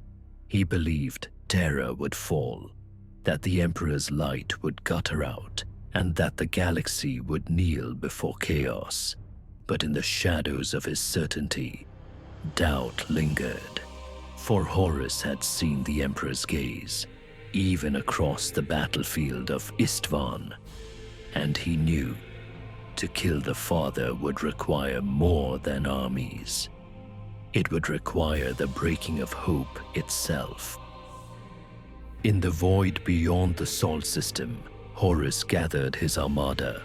It was a fleet so vast that no star could pierce its shadow. The traitor legions came not as scattered warbands, but as a united hammer ready to crush the throne of mankind. World Eaters howled for blood. Death Guards spread plagues across the stars.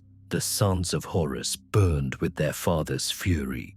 The Warmaster himself stood at the heart of it all, his confidence absolute. He believed terror would fall, that the Emperor's light would gutter out, and that the galaxy would kneel before chaos. But in the shadows of his certainty, doubt lingered, for Horus had seen the Emperor's gaze even across the battlefield of Istvan, and he knew to kill the father would require more than armies. It would require the breaking of hope itself, and so hope became the final weapon of the Loyalists, not the strength of their guns, nor the might of their fleets, but the unyielding refusal to surrender. It was seen in Rogal Dawn's stern defiance, in sanguineous, radiant courage, in the whispered prayers of billions who would die nameless on Terra's walls.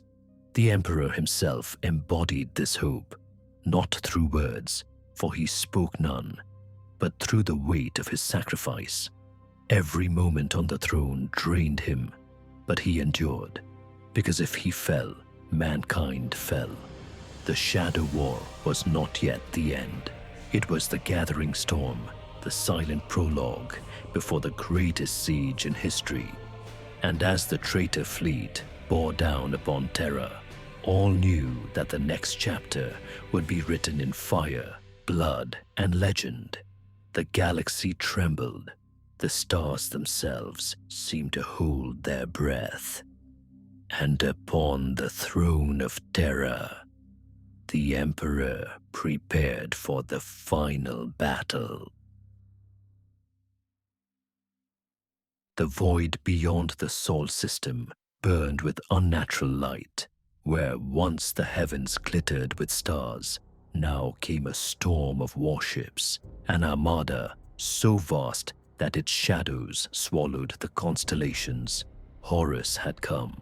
The Warmaster's fleet was not a mere gathering of traitors. It was the sum of rebellion made manifest. The sons of Horus at its core, the World Eaters baying for slaughter, the Death Guard spreading plagues that rotted entire void stations before a single shot was fired. The Emperor's children sang their obscene war songs, their sonic cannons shattering Vox networks as easily as flesh. Behind them surged mortal fleets, tens of thousands of vessels crewed by slaves and cultists, dragged from conquered systems to serve as fodder for the traitor legions. Warp-twisted ships, demonic leviathans, and vessels corrupted beyond recognition drifted among them. The void itself screamed with their presence. On Terra, alarms echoed across the throne world. The skies darkened, not from weather, but from the sheer mass of ships that entered orbit. For the first time in millennia, humanity's cradle was under siege. Rogal Dawn stood upon the battlements of the Imperial Palace, his golden armor catching the pale sun. He gazed into the heavens, where the enemy gathered like carrion birds. His jaw was set, his will unbending. "Let them come," Dawn whispered. "They will find only death." The defenses of Terra had been prepared with unyielding precision. Massive orbital platforms, void shields stretching across continents, and the walls of the Imperial Palace itself, walls that had never been breached, stood ready. Billions of soldiers, from the elite Imperial Fists to the humble Astra Militarum, took their positions. And yet, even Dawn knew, this was not merely a war of walls and guns. This was the endgame of gods and monsters. The first salvo came. The heavens tore apart as traitor guns thundered, and the siege of Terra began. The guns of the traitor armada roared, but Terra did not break. The first wave of fire struck the void shields that encased the Imperial Palace, and the skies shimmered with golden light as reality itself bent under the strain. Thunder rolled across continents, a sound so deep it rattled bones and shook mountains, but the shields held. The palace of the Emperor was not merely stone and steel. It was a fortress raised across centuries, designed by the greatest minds of humanity and fortified by the Emperor's will himself. Its walls stretched for kilometers, layered with adamantium, ceramite, and uncountable systems of void shielding. Towers the size of cities bristled with macro cannons, missile silos, and plasma batteries that spat fire into the heavens. Above them, orbital platforms the size of moons hurled death into the traitor fleet. Torpedoes streaked across the void, breaking open the twisted hulls of corrupted vessels. In the darkness of space, burning wrecks spiraled down into Terra's atmosphere, becoming firestorms that scorched the lands below. Yet for every ship that burned, 10 more pressed forward. The traitor legions advanced without fear, driven by hatred and the promises of their dark gods. The void became a graveyard of wreckage, and still the tide did not falter. Upon the battlements, Rogel Dawn moved like a sentinel carved from stone. His voice carried across Vox networks, calm and unwavering. "Stand firm. The walls are eternity. You are the Emperor's shield. Do not bend. Do not break." The Imperial Fists, masters of fortification, embodied his words. They lined the defenses with flawless discipline, each man knowing his place, each squadron interlocked with the next, like a living wall of gold. They did not waste ammunition on scattered shots, but fired in perfect unison, cutting down traitor drop ships before they breached the atmosphere. To the mortals who fought beside them, the Fists were more than warriors.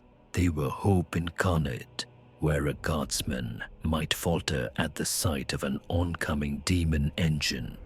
The presence of an Astartes restored their courage. The walls of the palace were not only physical, they were spiritual, a bastion of loyalty against the tide of heresy. Horus fleets pressed harder. Drop pods screamed through the skies, streaking across the void like meteors. Entire battalions of traitor marines hurled themselves against the shields, knowing that even death in the attempt would be a victory for chaos. Then came the Titans. From orbit, massive landers descended, bearing the twisted forms of corrupted god machines. Once proud engines of the Collegia Titanica, now warped by chaos, they emerged with horns of steel, maws of flame, and cannons that could level cities with a single salvo. They struck at the palace walls, their guns like thunderbolts from a wrathful pantheon. But the loyalist titans of the Collegia, still faithful to the throne, rose to meet them. The ground quaked as God Machine met God Machine, their battles echoing like the wars of ancient gods, each step shaking the foundations of terror. Days became nights, nights bled into days, and the siege ground on.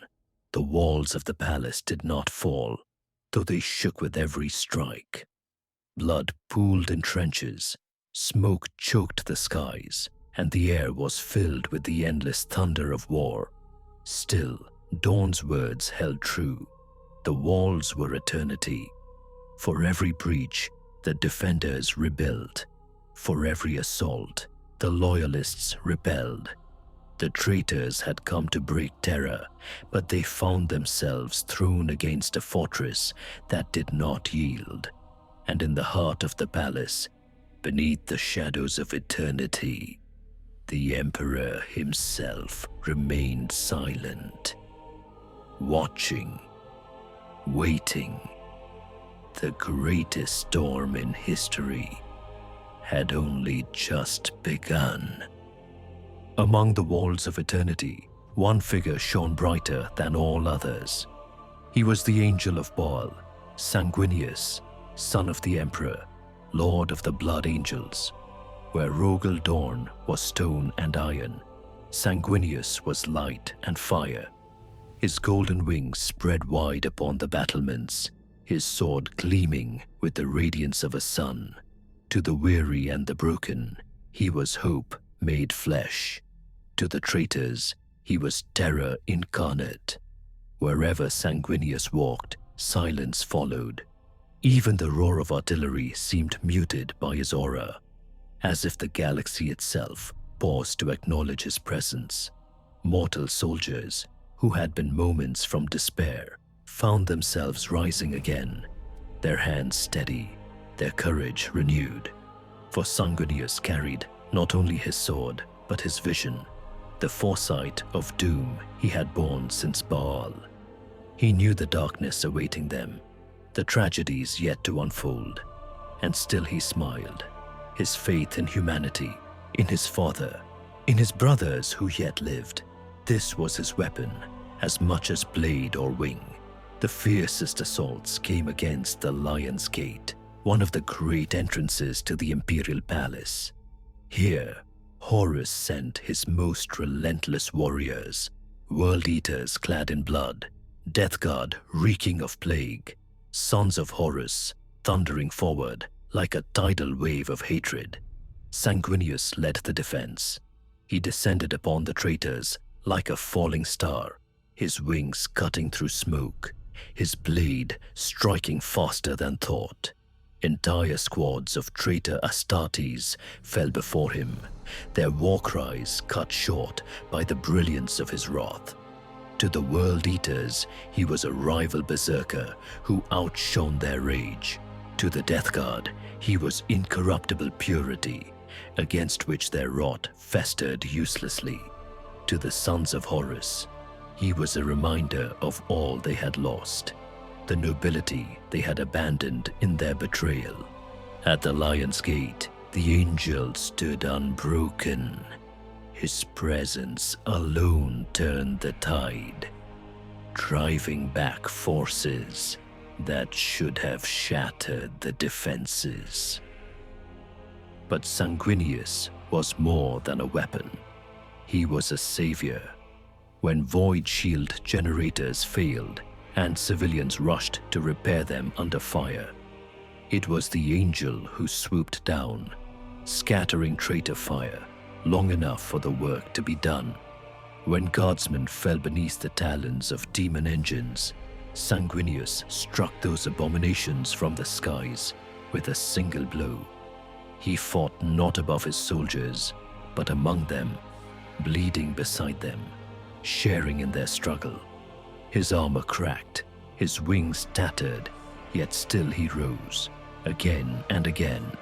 To those who followed him, he was proof that the Emperor had not abandoned them. And yet, in the quiet of night, when the guns fell silent for brief hours, Sanguinius knew the truth.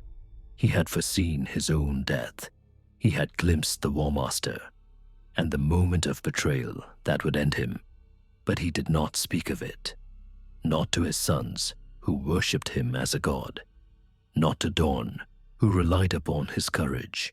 Not even to the Emperor, whose gaze already carried the weight of endless burdens. Instead, Sanguinius bore his fate alone, and in his silence he found strength. For if death was to be his end, then let it be a death that would inspire humanity for millennia to come. The battles at the Lion's Gate raged for weeks. Traitor titans fell, demon engines shattered, and still the angel fought on. His wings were torn, his sword forever red with blood, but his spirit did not falter. To the defenders of Terra, Sanguinius was more than a Primarch. He was proof that the Emperor's light still burned. To the traitors, he was the promise that even in the blackest night, hope could not be extinguished. The Angel of Baal stood, radiant and unbroken, upon the walls of the Emperor's palace, and all who beheld him knew, if Terra still had an angel, then Terra could not yet fall. For weeks, the guns had thundered without pause. The skies above Terra were black with smoke, the air thick with the stench of blood and ozone. The walls of the Imperial Palace had endured every storm, every monstrous engine hurled against them. But even eternity can crack. It came at dawn, though the sun was hidden by ash. Horus unleashed the full fury of his armada in a single coordinated strike. Titans advanced in unison, their earth-shaking weapons hammering the Lion's Gate. Orbital bombardments rained down, melting adamantium into rivers of glowing slag. Demonic rituals twisted the very air, corroding the wards that had held back the warp. The void shields screamed, flaring one by one, until finally, they broke. With a thunderclap that rolled across continents, the shields collapsed. The Lion's Gate was laid bare. The first breach opened like a wound, and the traitors poured in. Drop pods slammed into the courtyards, disgorging warriors in corrupted ceramite. The sons of Horus led the charge, their armor the color of ash, their eyes burning with the fury of betrayal. Behind them came the World Eaters, chainswords howling, their frothing rage drowning out all reason. The Death Guard lumbered forward, spreading plagues with every step, their bolters coughing rot and pestilence into the ranks of humanity's defenders. Demons clawed their way through the rent in reality, winged horrors shrieking as they fell upon the living. The walls had been breached. The palace itself was under assault. Rogel Dorn himself descended to the breach, his fists of stone meeting the Warmaster's chosen. Around him, the Imperial fists fought like lions, their yellow armor turned black with soot and gore. Each man stood his ground, holding the line even as entire companies were consumed. Beside them stood the remnants of shattered legions, the Salamanders, bearing the weight of Istvan's scars, the Raven Guard, silent and grim, the White Scars, striking like lightning wherever the enemy pressed hardest. The Custodes, golden demigods of the throne, strode into the slaughter. Their guardian spears reaped traitor lives with every sweep, their shields holding firm even as demons hurled themselves upon them. And among them all, the mortal soldiers of the Astra Militarum, the last and the least, fought with unshakable defiance. They died by the thousands, but not one step did they give willingly. At the heart of it all, Sanguinius rose once more. He descended upon the breach, his wings spread wide, his sword blazing with fury. Where he struck, the traitors faltered. His voice, clear as silver, rang across the chaos. "Stand with me, for Terra, for the Emperor, The defenders answered, their cries swelling into a single thunderous roar. Hope surged through the bloodied ranks, and for a moment, it seemed the breach could yet be held. But the traitors were endless. Every fallen foe was replaced by another. Every inch of ground soaked in blood as the tide pressed forward. The Lion's Gate fell into ruin. Towers crumbled, battlements collapsed, and the courtyards became rivers of fire. Still, the defenders fought. They fought with the knowledge that they could not win the day, but that every heartbeat stolen from Horus was another heartbeat for the Emperor to prepare. By nightfall, the traitors had gained a foothold inside the palace.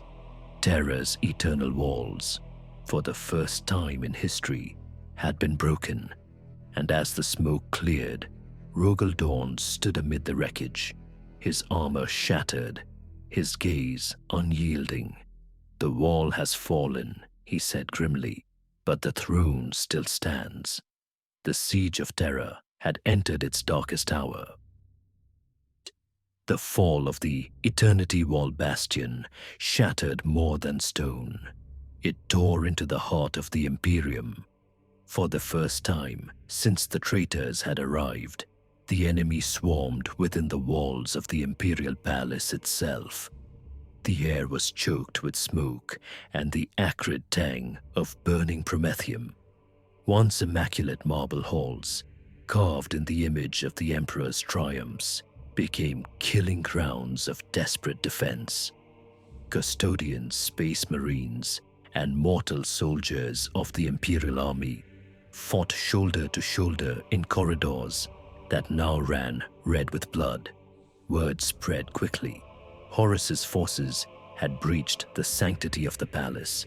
Demons born of nightmare stalked the inner halls, their claws scratching against golden walls, their laughter echoing as reality itself bent to the Warmaster's will. In some chambers, loyal warriors fell to madness before they could even raise a blade. The loyalist primarchs rushed to contain the tide. Rogel Dawn, bloodied yet unyielding, directed the defense like an architect of war. Sanguinius, his wings torn and his armor broken in places, became a blazing icon of defiance, moving wherever the line faltered. Even Leman Russ, savage and scarred, fought with the fury of a cornered wolf, tearing apart abominations that dared approach the sanctum. But within the walls, war was not only against the traitors, it was against despair. Civilians, adepts, and servants huddled in shadowed chambers, their faith tested as screams, and the thunder of bolter fire drew closer. Many whispered prayers to the Emperor, while others gave in to the creeping whispers of chaos, opening hidden doors and turning on their fellow man. The siege of Terra had ceased to be a battle of walls and trenches. It had become a war for the very soul of the Imperium. Every corridor, every stairwell, every shrine became a battlefield. The Emperor's warriors fought not just to hold ground, but to keep hope alive. The war within the walls had begun. The traitors' assault had reached its terrible crescendo. The once impregnable bastions of the palace now smoldered, their golden spires blackened with ash. Amidst the ruin, one final threshold remained, the Eternity Gate, the towering entrance to the Sanctum Imperialis itself. Beyond it, upon the Golden Throne, the Emperor still guided humanity's fate. To lose the gate was to lose Terra. Beneath its colossal arch, the last defenders gathered. Custodians clad in auramite stood silent and immovable, their halberds gleaming in the firelight. Behind them, the Blood Angels arrayed in crimson ranks, their Primarch Sanguinius standing at their head, his wings, scorched and torn, still spread defiantly, casting a silhouette of light against the rising dark. The traitors came like a tidal wave, sons of Horus in sea-green plate, world eaters frothing with bloodlust, and the demonic hordes of the warp surged forward with howls that shook the stones themselves. Titans strode in the distance, their god machines trading fire. But here at the gate, the war was fought by steel, faith, and fury. Sanguinius raised his blade high. Brothers, this is the hour we were made for. Hold the line. For the Emperor, for mankind. The defenders answered with a roar that shook the heavens. The assault crashed against them like a storm. Custodians cut down hundreds, their golden armor shining amidst the blood and smoke. Blood angels, driven by fury, yet tempered by their Primarch's will, fought with unmatched ferocity.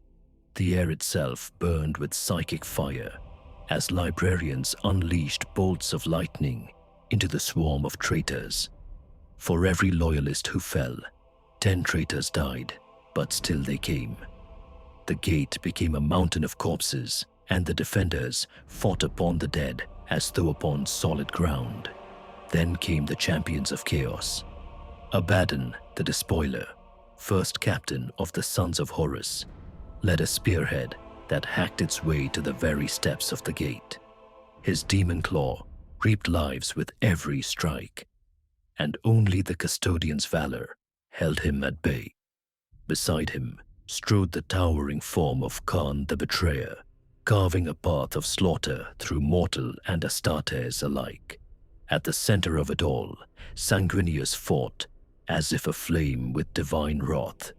His blade flashed like lightning, his wings swept aside demon and traitor, and his very presence was a beacon of hope.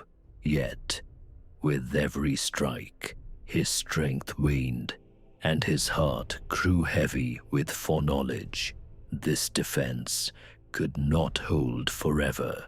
Still, the Eternity Gate did not fall, not while Sanguinius drew breath. The war for Terra had reached its holiest ground. The blood of gods and men alike soaked the stones, and the fate of mankind trembled on the edge of a blade. The Eternity Gate still stood, but the defenders knew the truth. It could not endure forever. The tide of the Warmaster was inexhaustible, an ocean of treachery that battered against loyal flesh and steel. And in the heart of the battle, Sanguinius, Angel of Bel, felt the weight of destiny pressing upon his soul. The visions that had haunted him for decades, dreams of his own death, burned now with cruel clarity. He knew that his end was near, and that his sacrifice must buy the Emperor time. For only one confrontation mattered now, the Emperor and Horus. In a moment of divine resolve, Sanguinius broke from the defense of the gate. None dared question him. The custodians and blood angels held the line as their Primarch, wings blackened and torn, rose above the battlefield like a flame in the storm. With a beat of those wings, he ascended through smoke and fire, leaving behind the clash of armies for a destiny written in blood and stars. The angel flew to the skies of Terra, soaring toward the vengeful spirit, Horus' flagship, suspended like a predator above the ravaged world. Its hull glowed with the fires of the warp, its silhouette crowned with demon sigils. To enter it was to step into the abyss itself, and yet Sanguinius did not hesitate.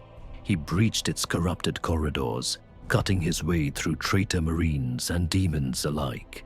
The ship groaned as though alive, its walls pulsing with foul energies. But the angel moved with purpose, guided not by rage, but by fate. He sought one chamber, the throne of the Warmaster.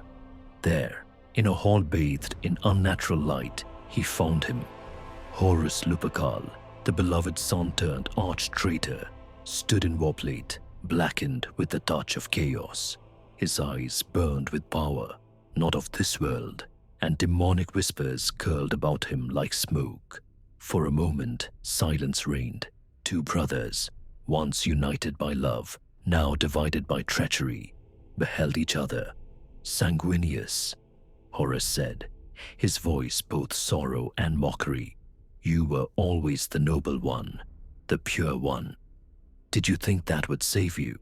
Did you think your emperor loves you more than me?" The angel did not answer with words.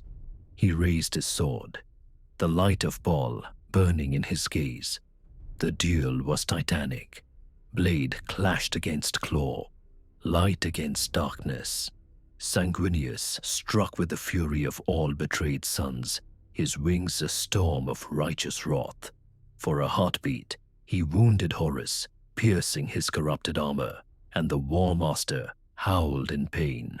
The galaxy itself seemed to tremble, but Horus was no longer a mere primarch.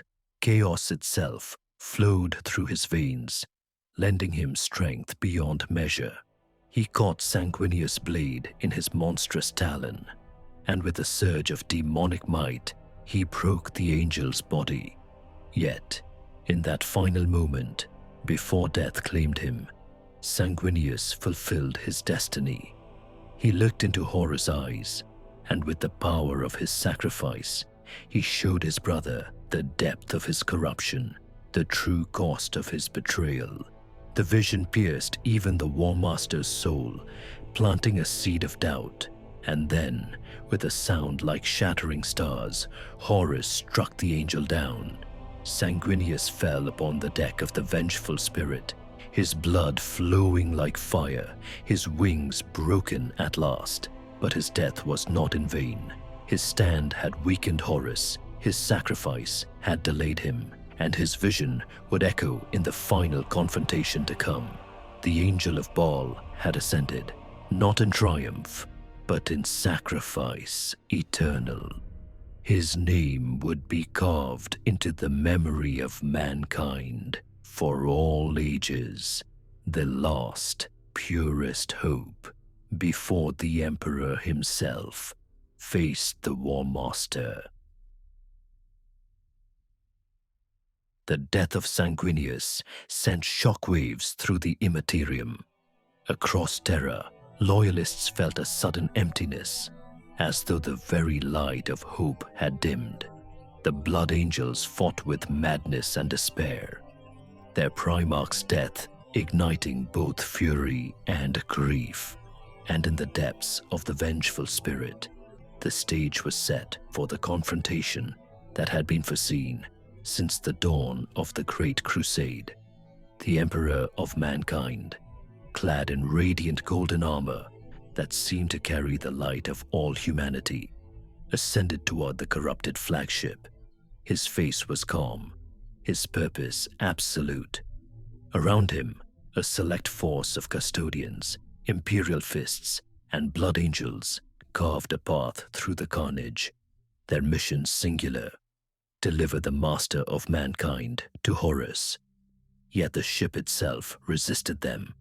The vengeful spirit, bound to the warp, twisted reality within its halls. Corridors bent upon themselves. Demons spilled forth from ruptured bulkheads, and traitor champions sought glory by striking at the Emperor's retinue. Each clash was apocalyptic, the very air alive with the clash of gods. But the Emperor moved like inevitability. Where he walked, the warp recoiled. Demons were unmade in his gaze, their essence scattered like ash. Even the traitor Astartes, swollen with gifts of chaos, faltered before his presence. At last, the Emperor reached the Warmaster's sanctum. The great doors of blackened steel split asunder before his will, and he entered the chamber where destiny awaited. There, upon a throne of twisted iron and demon bone, sat Horus Lupercal. The Warmaster rose to greet him, clad in armor etched with runes of the dark gods, his form swollen with unholy might. Around him, the air shivered with the voices of the ruinous powers, whispering promises of victory. "Father," Horus said, his voice a thunderclap of both hatred and longing. "At last you come to me. Did you think to hide forever on your throne of lies? Now you will see the truth. Now the galaxy will be remade, not by you, but by me." The Emperor regarded him with sorrow, not anger. "My son," he said, and for a moment his voice carried the weight of all the centuries they had shared. "You were my brightest, my most beloved. Even now, I would spare you. Lay down this madness and let us end this war before it consumes everything." Horus' laughter was a storm. "Spare me. You lie as you always have. You never wanted sons. You wanted weapons. And now your weapon has broken. I will tear down your empire, and from its ashes, I will build a true order, one where gods walk among mortals and none kneel before a corpse on a throne." The Emperor's gaze hardened. The chance for peace, fleeting as a whisper, vanished. Golden light gathered around him, radiant and terrible. Horus answered with darkness, the powers of the warp wreathing him in a storm of corruption. The duel of gods was about to begin. The galaxy itself seemed to hold its breath. The chamber of the Warmaster became a battlefield unlike any other. This was no mere duel of flesh and steel. It was the clash of ideals, the collision of father and son, god and demigod, light and darkness. The very fabric of the vengeful spirit groaned as two of the most powerful beings in existence unleashed their full might. The Emperor struck first, his blade blazing with golden fire, each stroke a hymn to humanity's survival. His power was not raw destruction, but precision, a controlled storm meant to cut away the corruption that clung to Horus. Every movement whispered of restraint, of a father who still, even now, sought redemption for his fallen son. But Horus Lupercal met him with fury. The Warmaster's weapon, the Talon of Horus, was a monstrous claw of blackened metal crackling with the energies of the warp. His counterblows were fueled by rage, his strikes tearing rifts in reality, each slash echoing with the voices of the dark gods. To Horus, this was no duel. It was the final act of rebellion, a chance to prove that he had surpassed the one who made him. The first clash sent shockwaves that rippled through the ship, tearing bulkheads apart. Custodians and traitors alike were hurled screaming into the void as the walls of the sanctum shuddered. The warp bled into reality, demons howling as their master's champions fought above them. Again and again, their weapons met, light against shadow, golden flame against demonic storm. The Emperor's every strike carved purity into the corruption, while Horus' blows twisted the air with hatred. For a moment, the Emperor gained ground. With a blinding surge of psychic might, he cast Horus backward, hurling him across the chamber. The Warmaster crashed into his throne, stone and demon bone shattering under the impact. The Emperor's voice rang out, heavy with grief. "Do you not see, my son? You are being used. The powers you serve will consume you, as they consume all things. They do not love you, as I did." But Horus only rose, laughing, his armor cracked but his power undiminished. The dark gods poured strength into him, a tide of warp energy mending wounds as fast as they came. His eyes glowed with baleful fire. "You speak of love.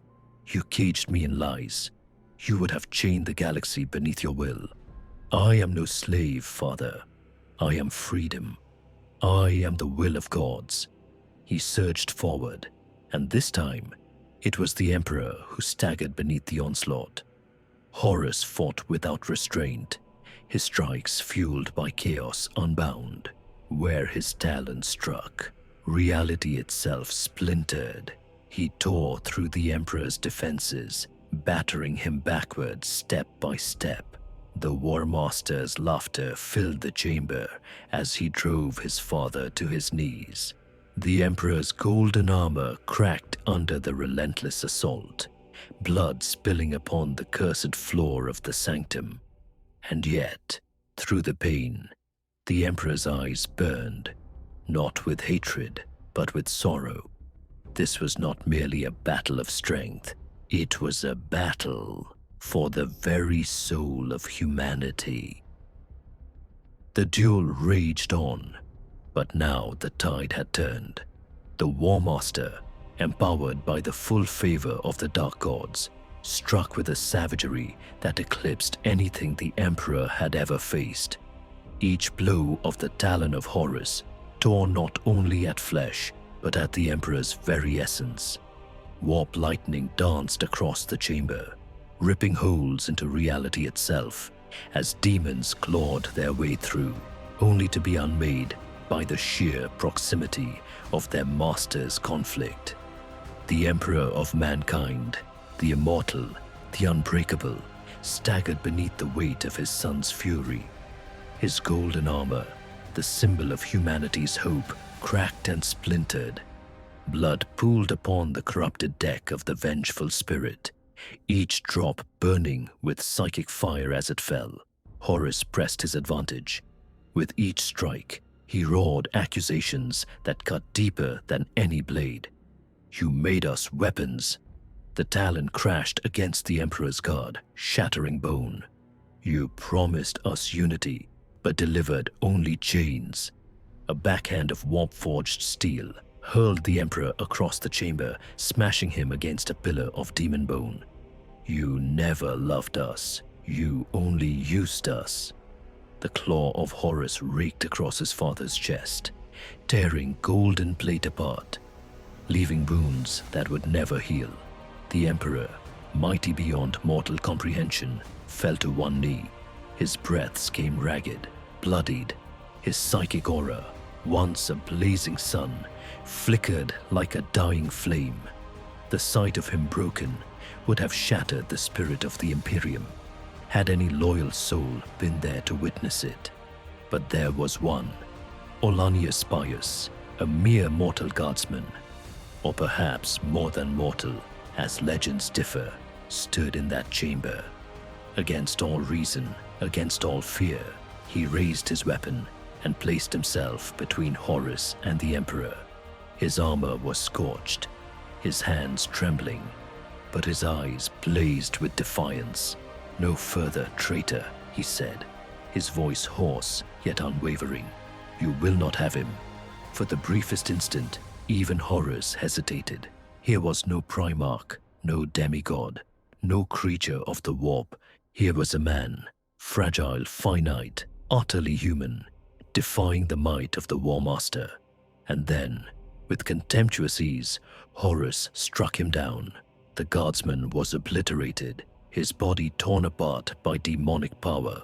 But his sacrifice was not in vain. In that single act of defiance, the Emperor saw the truth. Humanity did not need gods. It did not need demigods or primarchs.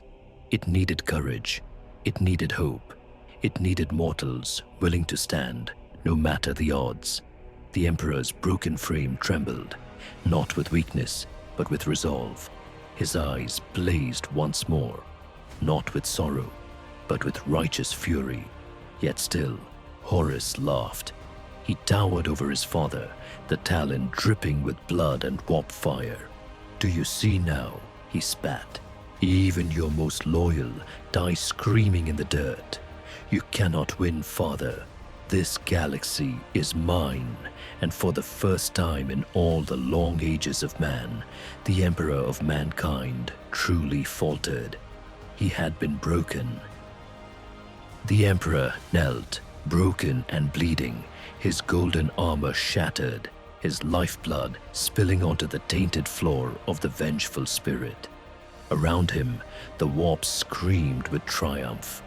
The dark gods exulted through Horus, their champion, their chosen, who stood in blackened glory over his fallen sire. For a heartbeat, it seemed the dream of the Imperium had ended, and then something shifted. The death of Olanius Pius, the defiance of a single mortal, echoed in the Emperor's soul like a thunderclap. That simple act of courage, the refusal to bow, rekindled the truth that the Emperor had always carried, that humanity's greatness lay not in gods or primarchs, but in the will of its countless, fragile, defiant children. The sorrow that had bound him, the restraint he had clung to for centuries, these fell away like chains. For too long, he had held back, unwilling to destroy the son he had loved above all others. But now, faced with the abyss, the Emperor rose, and with him rose the storm. The golden aura that had dimmed now blazed brighter than 1,000 suns. The Emperor's psychic might, unrestrained and unbound, surged outward in a wave that annihilated demons by the legion. The walls of the sanctum shook as reality itself bent beneath his unleashed will. The warp recoiled, screaming as its power was driven back by a force it had never truly faced in full. Horus staggered, his mocking grin faltering for the first time. "You," he snarled, shielding his eyes as the Emperor's light seared through his corrupted form. "You held back. All this time, you held back." The Emperor's voice thundered, a sound that was neither anger nor hatred, but pure judgment. "Yes, my son. For love of you, I stayed my hand, but love has blinded me too long. No more." With a gesture, the Emperor's blade blazed into living fire, a weapon of thought and soul, forged not from steel, but from the essence of his being.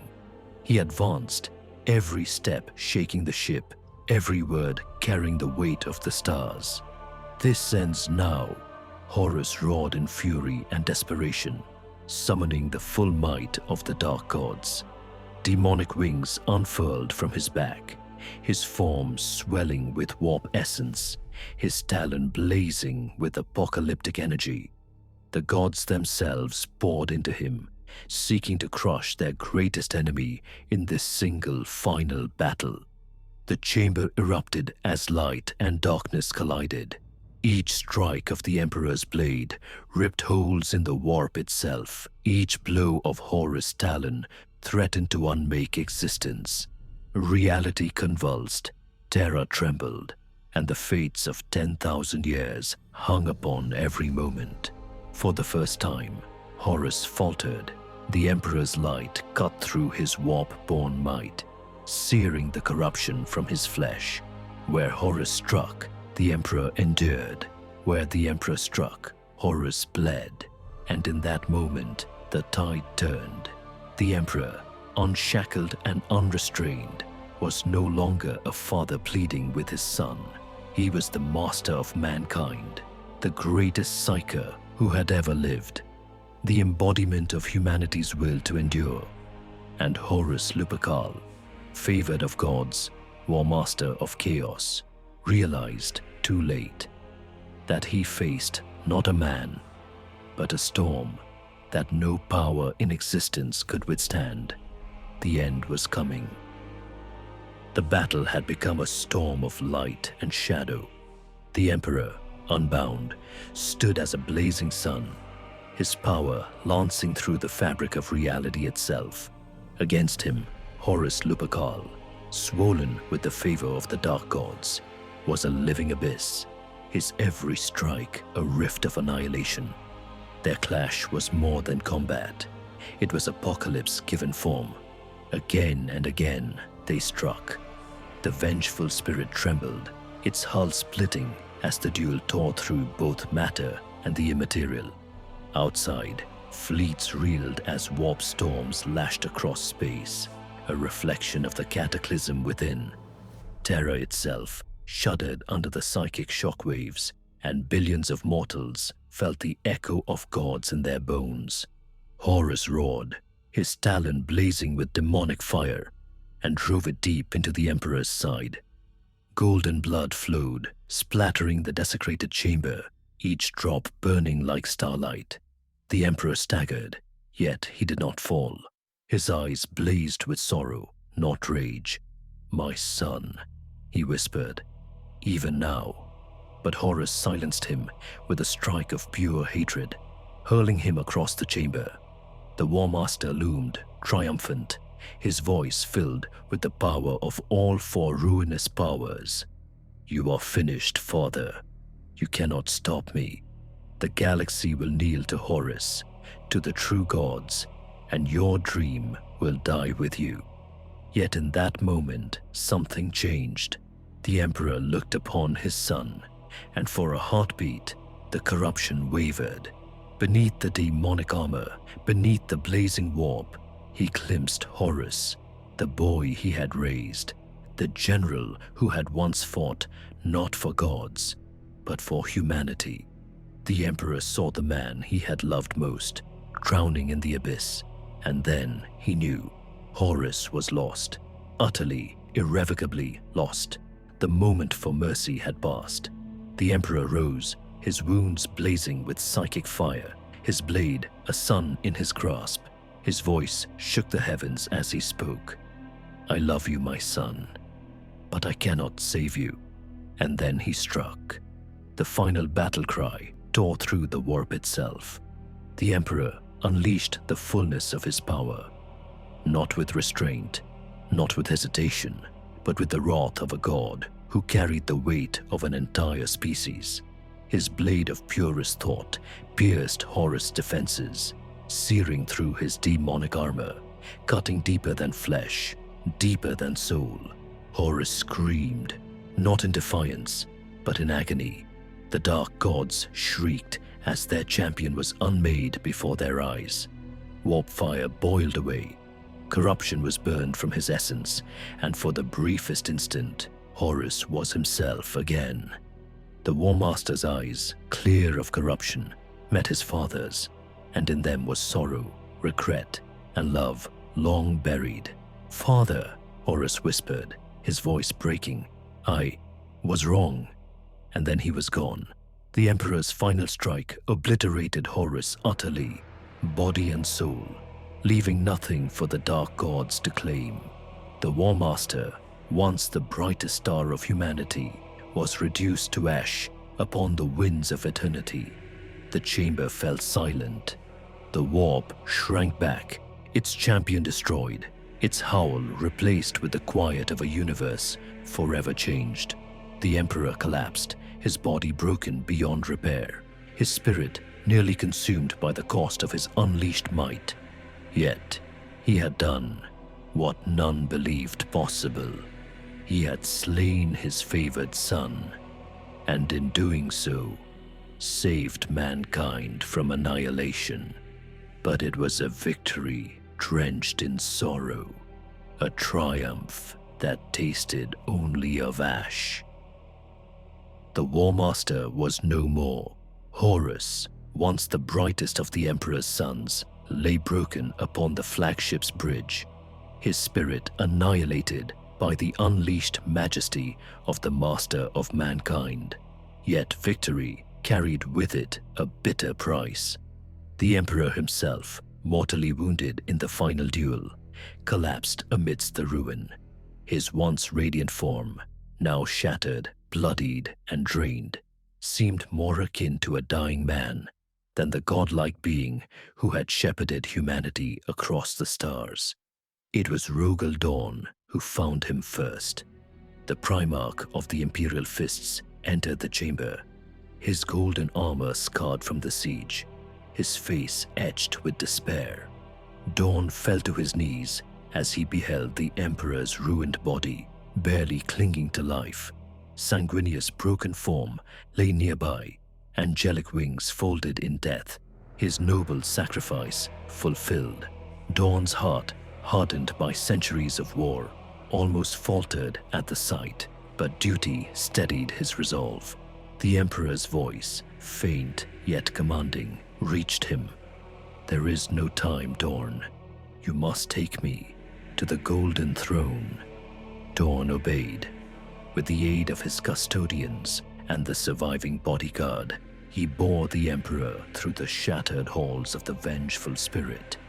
Every step echoed with urgency, for chaos still seethed across Terra, and the warp screamed in victory, even as their champion fell. The skies above burned with demonic fire. Yet, within the palace, the loyal defenders rallied, sensing that Horus' death had shifted the tide. Back within the sanctum of the Imperial Palace, Malkador, the Sigillite, had long foreseen the grim necessity. The Golden Throne, a machine of impossible scale and function, had once been a tool to stabilize the Webway project. Now it would become something far darker, a coffin throne, a psychic engine that could preserve the Emperor's spirit at the cost of his flesh. Malkador had already given his life, burning out his soul to prepare the throne for its ultimate occupant. When Dawn and the custodians laid the Emperor upon it, the air grew heavy with psychic pressure. The master of mankind raised his eyes one final time, the light within them dimming yet unyielding. To Dawn, to the surviving Primarchs, to humanity itself, he gave his last command: "I will endure for mankind. Build the Imperium in my name. Let no one speak of gods, only of duty." Then, with a final act of sacrifice, the Emperor bound his essence into the Golden Throne. His mortal body withered, locked in an eternal deathless state. His spirit, however, expanded beyond the veil, becoming both guardian and jailer at the edge of the Imperium. The Astronomicon flared to life, brighter than ever, its psychic beacon cutting through the warp storms that had engulfed the galaxy. The galaxy would come to know this moment not as the end, but as the beginning of an age of faith and despair. The Emperor was no longer a man, but a god enthroned in deathless agony. The Imperium, scarred and bleeding, would march on in his name. And so it was that the greatest sacrifice of all was made. Not merely the death of Horus, not the fall of countless billions in the siege, but the surrender of the Emperor's humanity itself. The master of mankind was gone. Yet, he would never truly die. The palace was silent. Where once the air had thundered with bolter fire, the clash of blades, and the unholy roar of demons, now there lingered only the whispers of the dying and the heavy tread of survivors. The siege of Terra had ended, not with triumphal fanfare, but with exhaustion, ruin, and grief. The Warmaster was dead. His armies, leaderless, began to fracture. Across the blasted plains of Terra, traitor legions retreated into orbit, the warp itself clawing them back into the Imperium.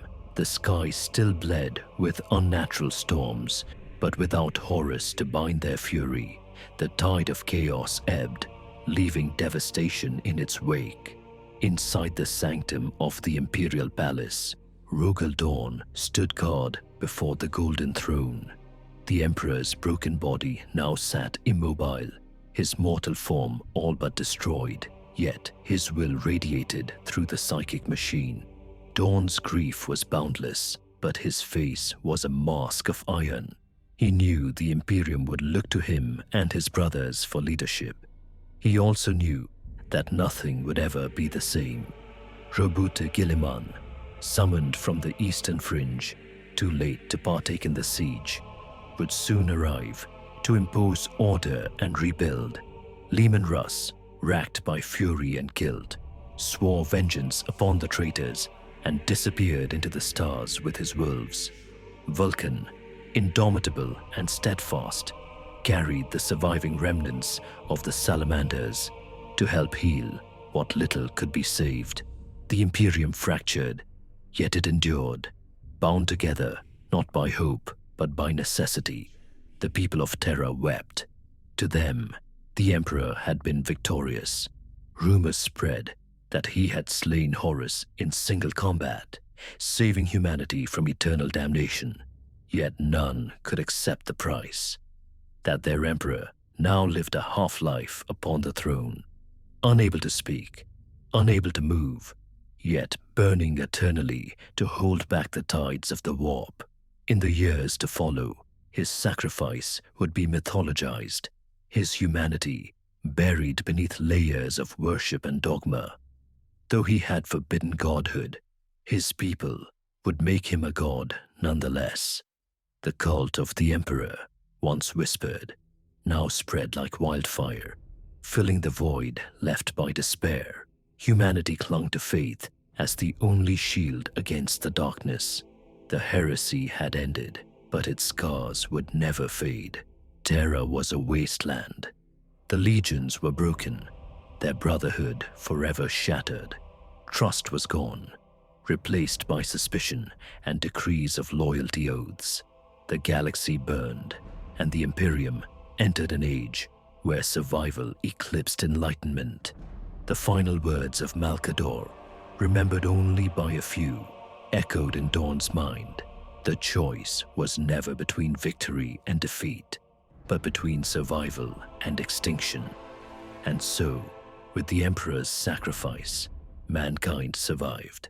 But in surviving, it was forever changed. The dream of a secular Imperium of unity and reason had died with Horus on the floor of the vengeful spirit. In its place was born the Imperium of Man, a theocracy built upon sacrifice, faith, and endless war. The Emperor sat upon his throne, silent and immobile, yet his presence still burned in the warp. He had given everything, and in return, humanity had inherited a galaxy of ashes. The Horus Heresy was over. The long war had just begun. The galaxy had never known silence like this.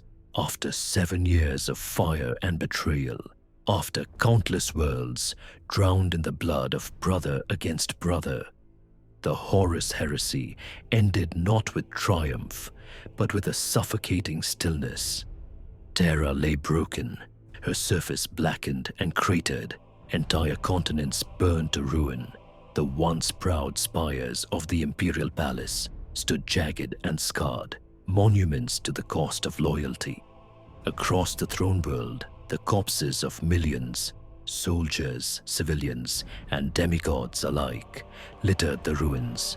Smoke still rose from shattered walls, carried by winds that howled with the memory of war. The Emperor sat immobile upon the golden throne, his body a ruin, his will chained to the machinery that bound him to existence.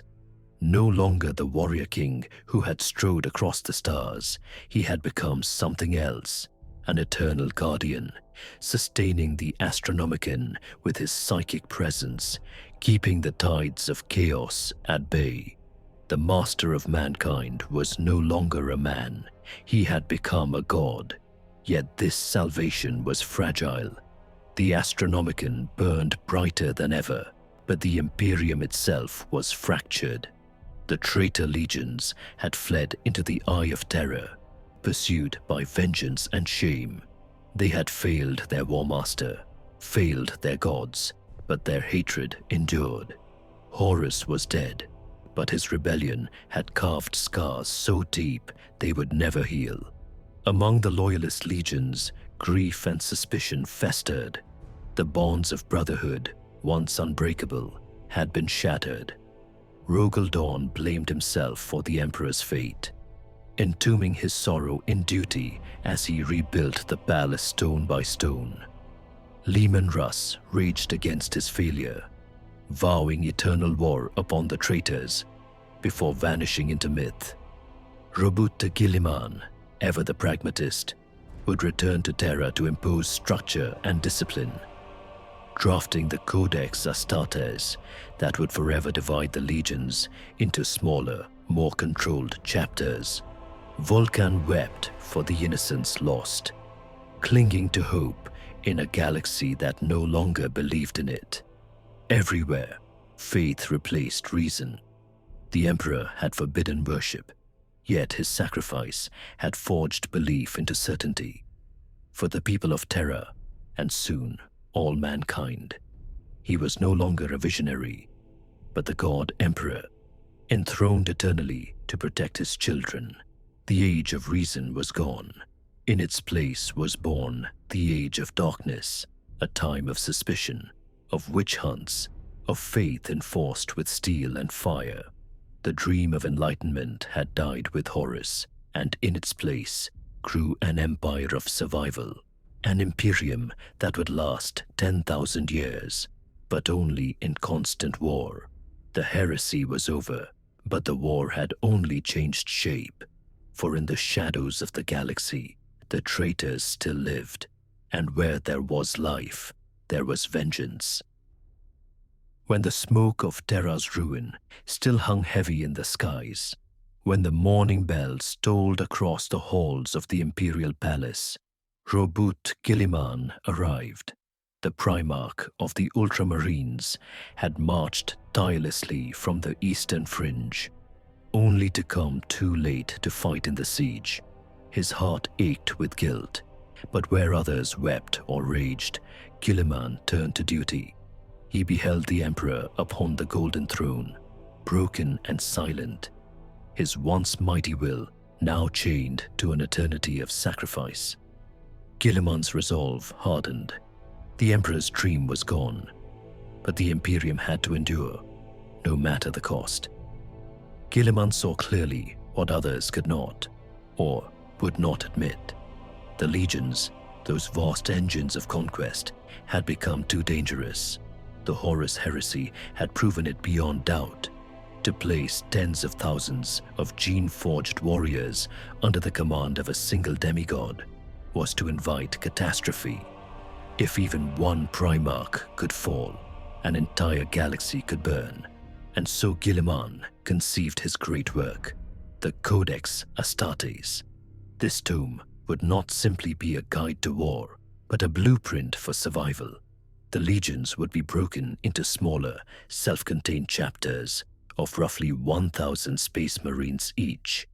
No longer could a single commander wield the might of hundreds of thousands of transhuman warriors. Each chapter would be autonomous, self-reliant, and bound by strict discipline and tradition. Many accepted this vision. To them, Guilliman was the savior of the Imperium, the architect of its survival. The Ultramarines, countless in number, became the standard by which all others were measured, spreading Guilliman's reforms with zeal. But not all agreed. Rogal Dawn, ever stubborn, saw the Codex as betrayal.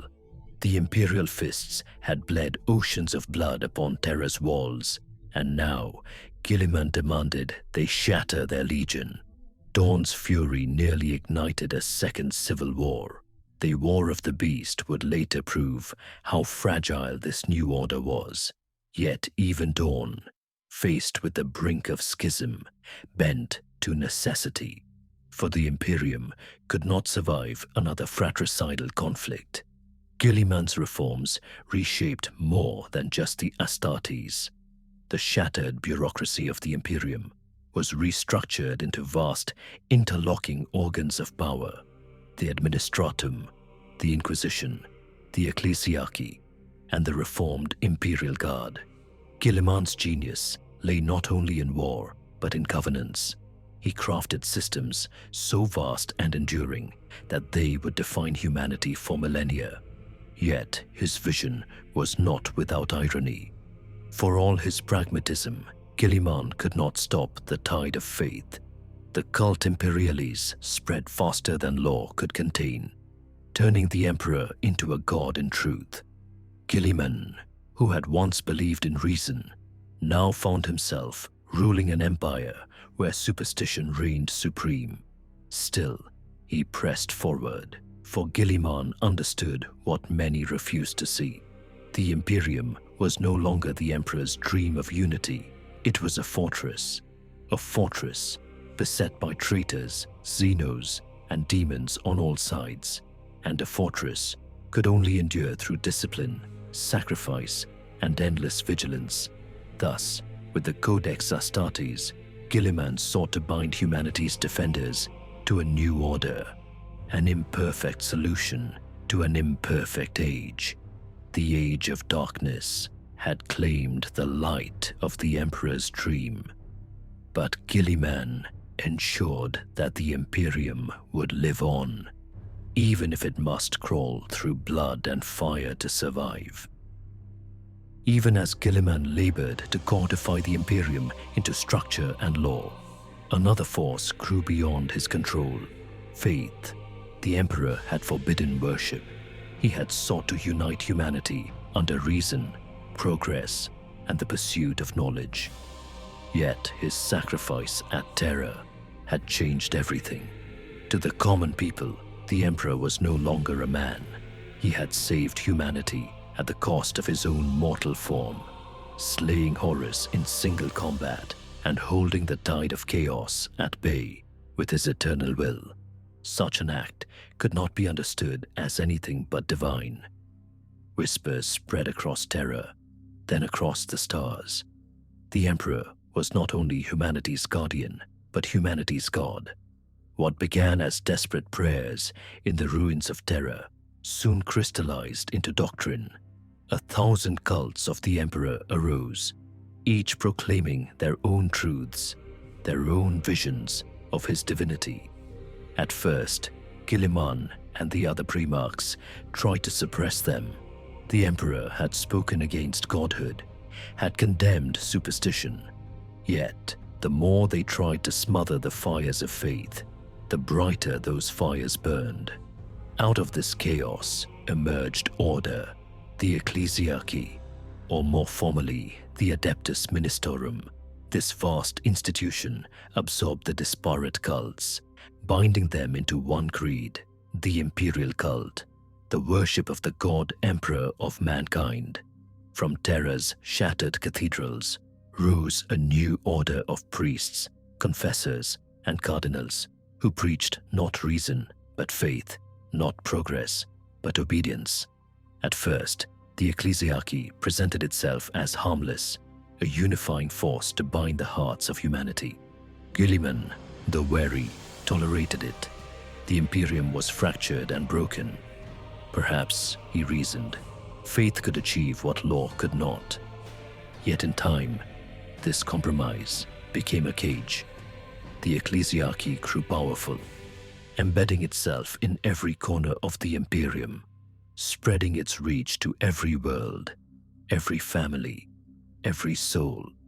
The cult of the Emperor was not only tolerated, it became essential.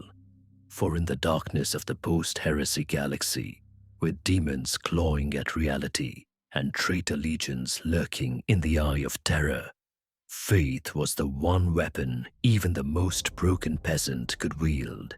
Fear could drive men to despair, but faith could drive them to die with courage. Still, contradictions lingered. Guilliman, ever the rationalist, despised this turn toward theocracy. Yet he could not undo it. His codex may have broken the legions, his reforms may have rebuilt the Imperium, but in the end it was faith, not law, that bound humanity together. The ecclesiarchy's rise would shape the Imperium for millennia. It transformed the Emperor from a silent guardian into the God Emperor enthroned in eternity. It declared unbelief heresy, dissent treason, doubt damnation. And though it began as the salvation of the desperate, in time it would become one of the most tyrannical arms of imperial rule, burning worlds, silencing voices, and waging crusades in the name of a god the Emperor had never wanted to be. The Age of Darkness had claimed reason. In its place stood zealotry, and with it, a new truth. The Imperium of Man was not only a fortress, It was a faith. The heresy had ended, but there was no peace. The galaxy was still aflame, and vengeance now drove the hearts of the loyalists. The traitor legions had fled Terra, their warships vanishing into the warp, dragging their shattered armies with them. But the loyalists did not allow them to escape unpunished. The years that followed became known as the Scouring, an era of ruthless pursuit where the loyalist legions hunted their fallen brothers across the stars. No quarter was given, no mercy offered. Where the traitors had burned the Imperium, the loyalists now returned the fire. Entire worlds that had sided with Horus were put to the torch. Populations were exterminated for their disloyalty, his cities reduced to ash as a warning to all who might falter. For the traitors, retreat was no simple flight. They fought bitterly, ambushing their pursuers, turning once loyal fortress worlds into death traps. Some Primarchs, like Perturabo and Angron, reveled in the slaughter, drawing the loyalists deeper into war zones that devoured thousands. Others, like Logar and Magnus, turned their focus fully to the powers of the warp, abandoning the material galaxy for darker truths. It was during this era that the traitors were finally driven into the eye of terror. That warp rift, once an anomaly of the galaxy, became their sanctuary and their prison. There, reality bent to the will of the dark gods, and the legions who had once been the Emperor's finest were twisted beyond recognition. They would never again be the same warriors who had once marched in the Great Crusade. But the Scouring came at a cost. The Loyalists were relentless, yet their victories were hollow. Each battle bled them further. Each campaign consumed what strength remained of their already fractured legions. What Gilliman sought to preserve through reform, vengeance threatened to destroy. The galaxy was littered with graveyards of ships and broken armies, and even as the traitors retreated, their poison endured. The Scouring was not only vengeance, it was also necessity. The Imperium could not allow the traitors to linger among loyal territory. Any planet that had turned against terror was purged, regardless of circumstance. Billions died, their only crime having been ruled by a governor swayed by Horus. For many citizens of the Imperium, the heresy had been distant, a war between giants beyond their comprehension. Yet they paid the price nonetheless, their homes razed in the name of loyalty. In the end, the Loyalists achieved their goal. The traitors were banished, their holdings shattered, their remnants trapped within the madness of the Eye of Terror. The galaxy was scarred, but, for the moment, safe. Humanity had survived annihilation, but at a terrible cost of blood and conscience. And yet, for all the triumphs of the Scouring, a bitter truth remained. The traitors were not destroyed. They had not been purged from existence, merely confined. The Warmaster was gone, but the legions endured, now consumed by eternal hatred, their bond with the ruinous powers unbreakable. The Imperium had survived, but it had also ensured that the war would never end. The Horus Heresy had burned the galaxy. The Scouring salted the earth it left behind. The Age of Darkness had truly begun. The Scouring had ended in fire, but the Imperium was still fragile, bleeding from wounds too deep to heal. Entire legions had been reduced to a fraction of their former strength. The palace still smoldered. The Emperor, immobile upon his throne, gave no voice, no counsel. The galaxy teetered between collapse and endurance. In this void of certainty, Robert Gilliman acted, His Codex Astartes was no longer just theory, it became law. The legions, once mighty armies of tens of thousands, were deemed too dangerous to ever exist again. Their power, if corrupted, could destroy the Imperium, as Horus had proven. The solution was simple but absolute. The legions would be broken into smaller, self-contained forces, each numbering around 1,000 warriors. These new forces would be the chapters of the Adeptus Astartes. Thus began the second founding. Loyalist legions were divided, their gene seed used to create new chapters across the galaxy. The Ultramarines, most numerous of all, seeded dozens upon dozens of successors. The Nova Marines, the Genesis chapter, the Praetors of Orpheus, and many more. Guilliman's vision spread through them, ensuring that his doctrine of discipline and structure would echo through eternity. Other legions followed suit, though not without protest. The Imperial Fists resisted with fury, Rogel Dawn arguing that breaking their legion was a betrayal of their sacrifice.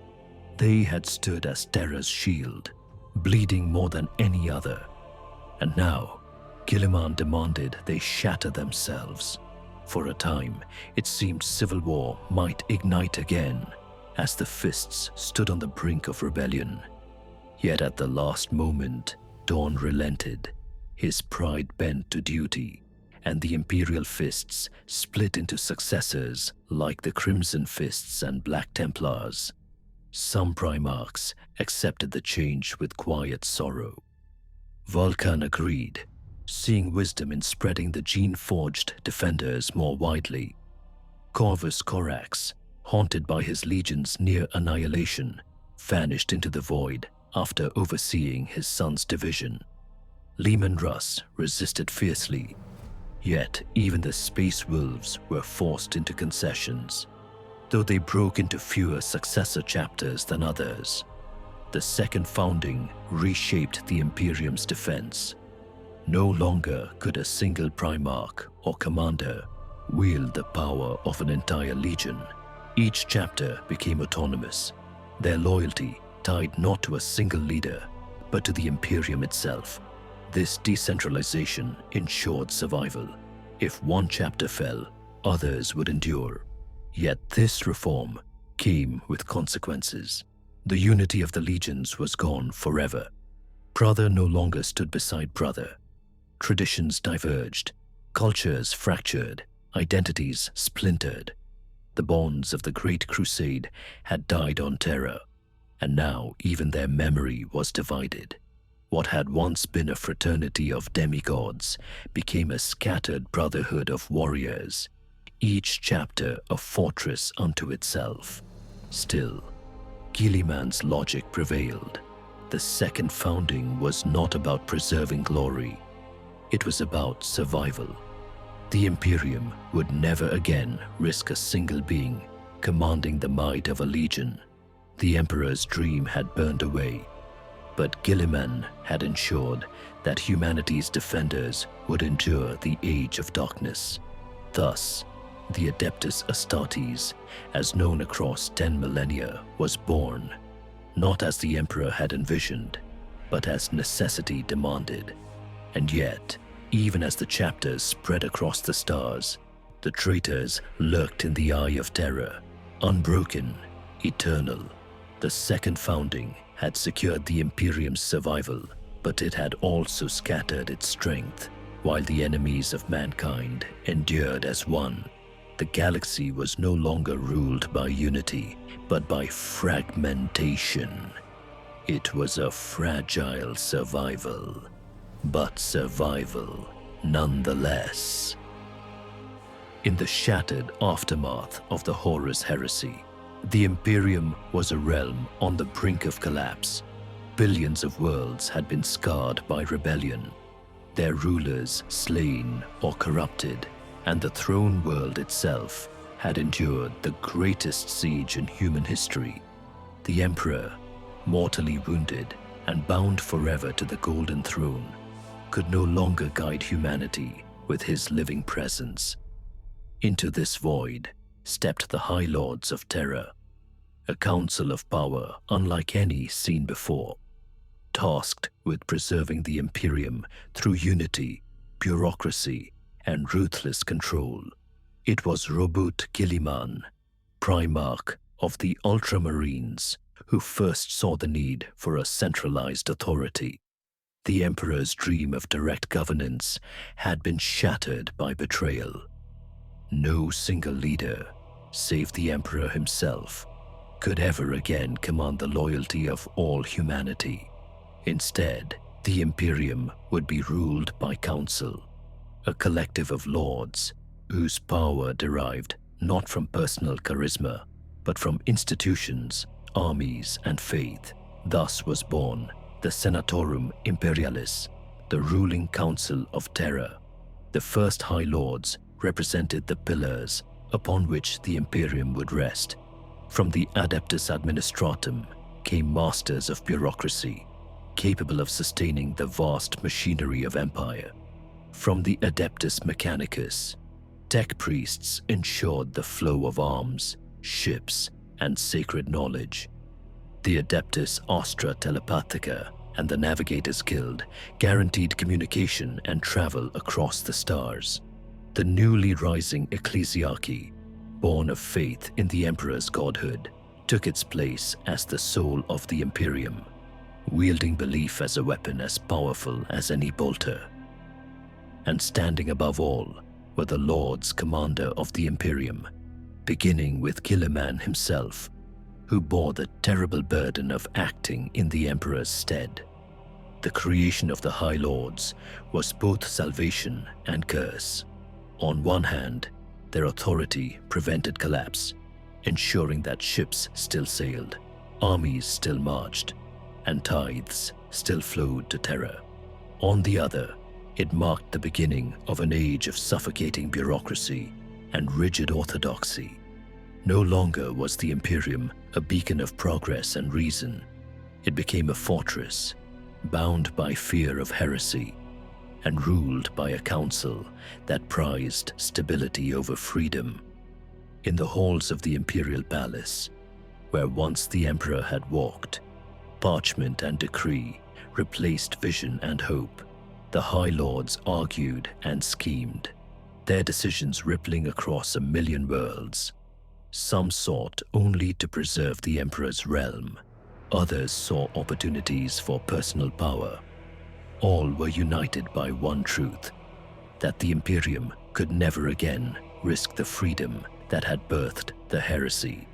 The cost of survival was stagnation, and so humanity entered the Age of Darkness, ruled not by a man, but by a throne of stone, bureaucracy, and faith.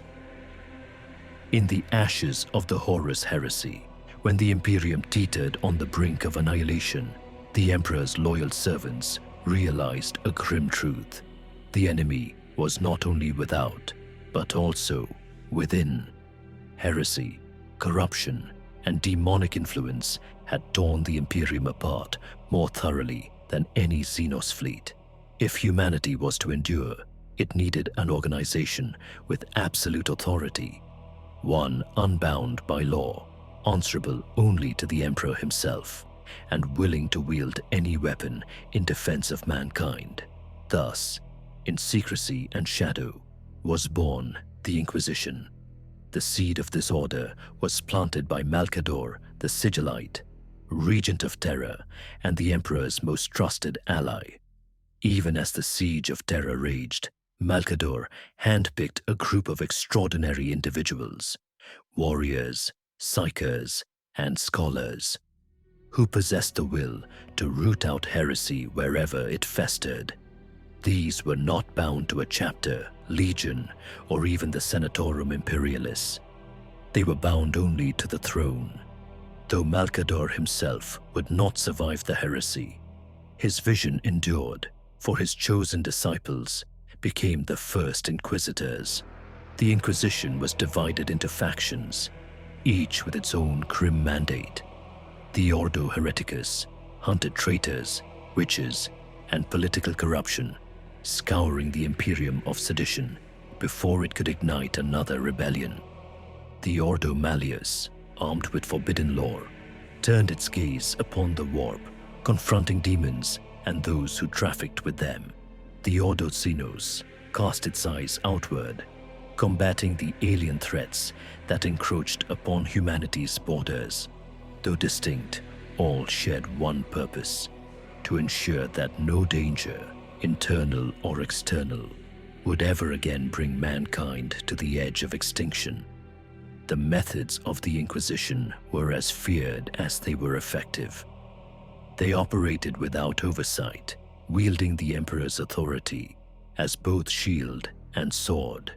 An Inquisitor could summon entire regiments, command fleets, or demand the obedience of space marines. Their word was law, and their judgment was absolute. To serve the Inquisition was to accept that any means were justified if humanity's survival was at stake, even the destruction of entire worlds. In time, the Inquisition would become the most dreaded and respected institution in the Imperium. Citizens whispered their name in fear, for an Inquisitor could appear without warning, armed with questions that could end in execution. Planetary governors trembled before their seal, knowing that defiance meant death. Even the High Lords themselves hesitated to challenge their decrees. Thus, in the long night following the Emperor's fall, the Inquisition stood as both guardian and executioner. Where others ruled through faith, bureaucracy, or war, the Inquisition ruled through fear and vigilance. Their motto was whispered only among themselves, but its truth echoed across the stars. Innocence proves nothing. The galaxy burned, yet humanity endured. The Emperor, broken and bound within the Golden Throne, no longer walked among his sons. His voice was silent, his light dimmed, but his will, eternal and unyielding, continued to guide the Imperium. The Palace of Terror became a shrine, and the throne room its sanctum. Where once the master of mankind had ruled, now he lingered in silence, a god in deathless agony. Billions of pilgrims would come to kneel before doors they would never cross, whispering prayers to a figure they would never see. Across the stars, the loyalist Primarchs fought to salvage what remained. Rogal Dawn fortified the Imperium's heart, a sentinel consumed by duty. Robot Guilliman envisioned a new order, codifying the legions into chapters, so that never again could one man wield such power unchecked. Vulcan vanished into the fires of myth, Corvus Corax into shadow, and Leman Russ into the unknown. Each Primarch, in their own way, became a ghost of an age that had passed. The enemies of mankind did not rest.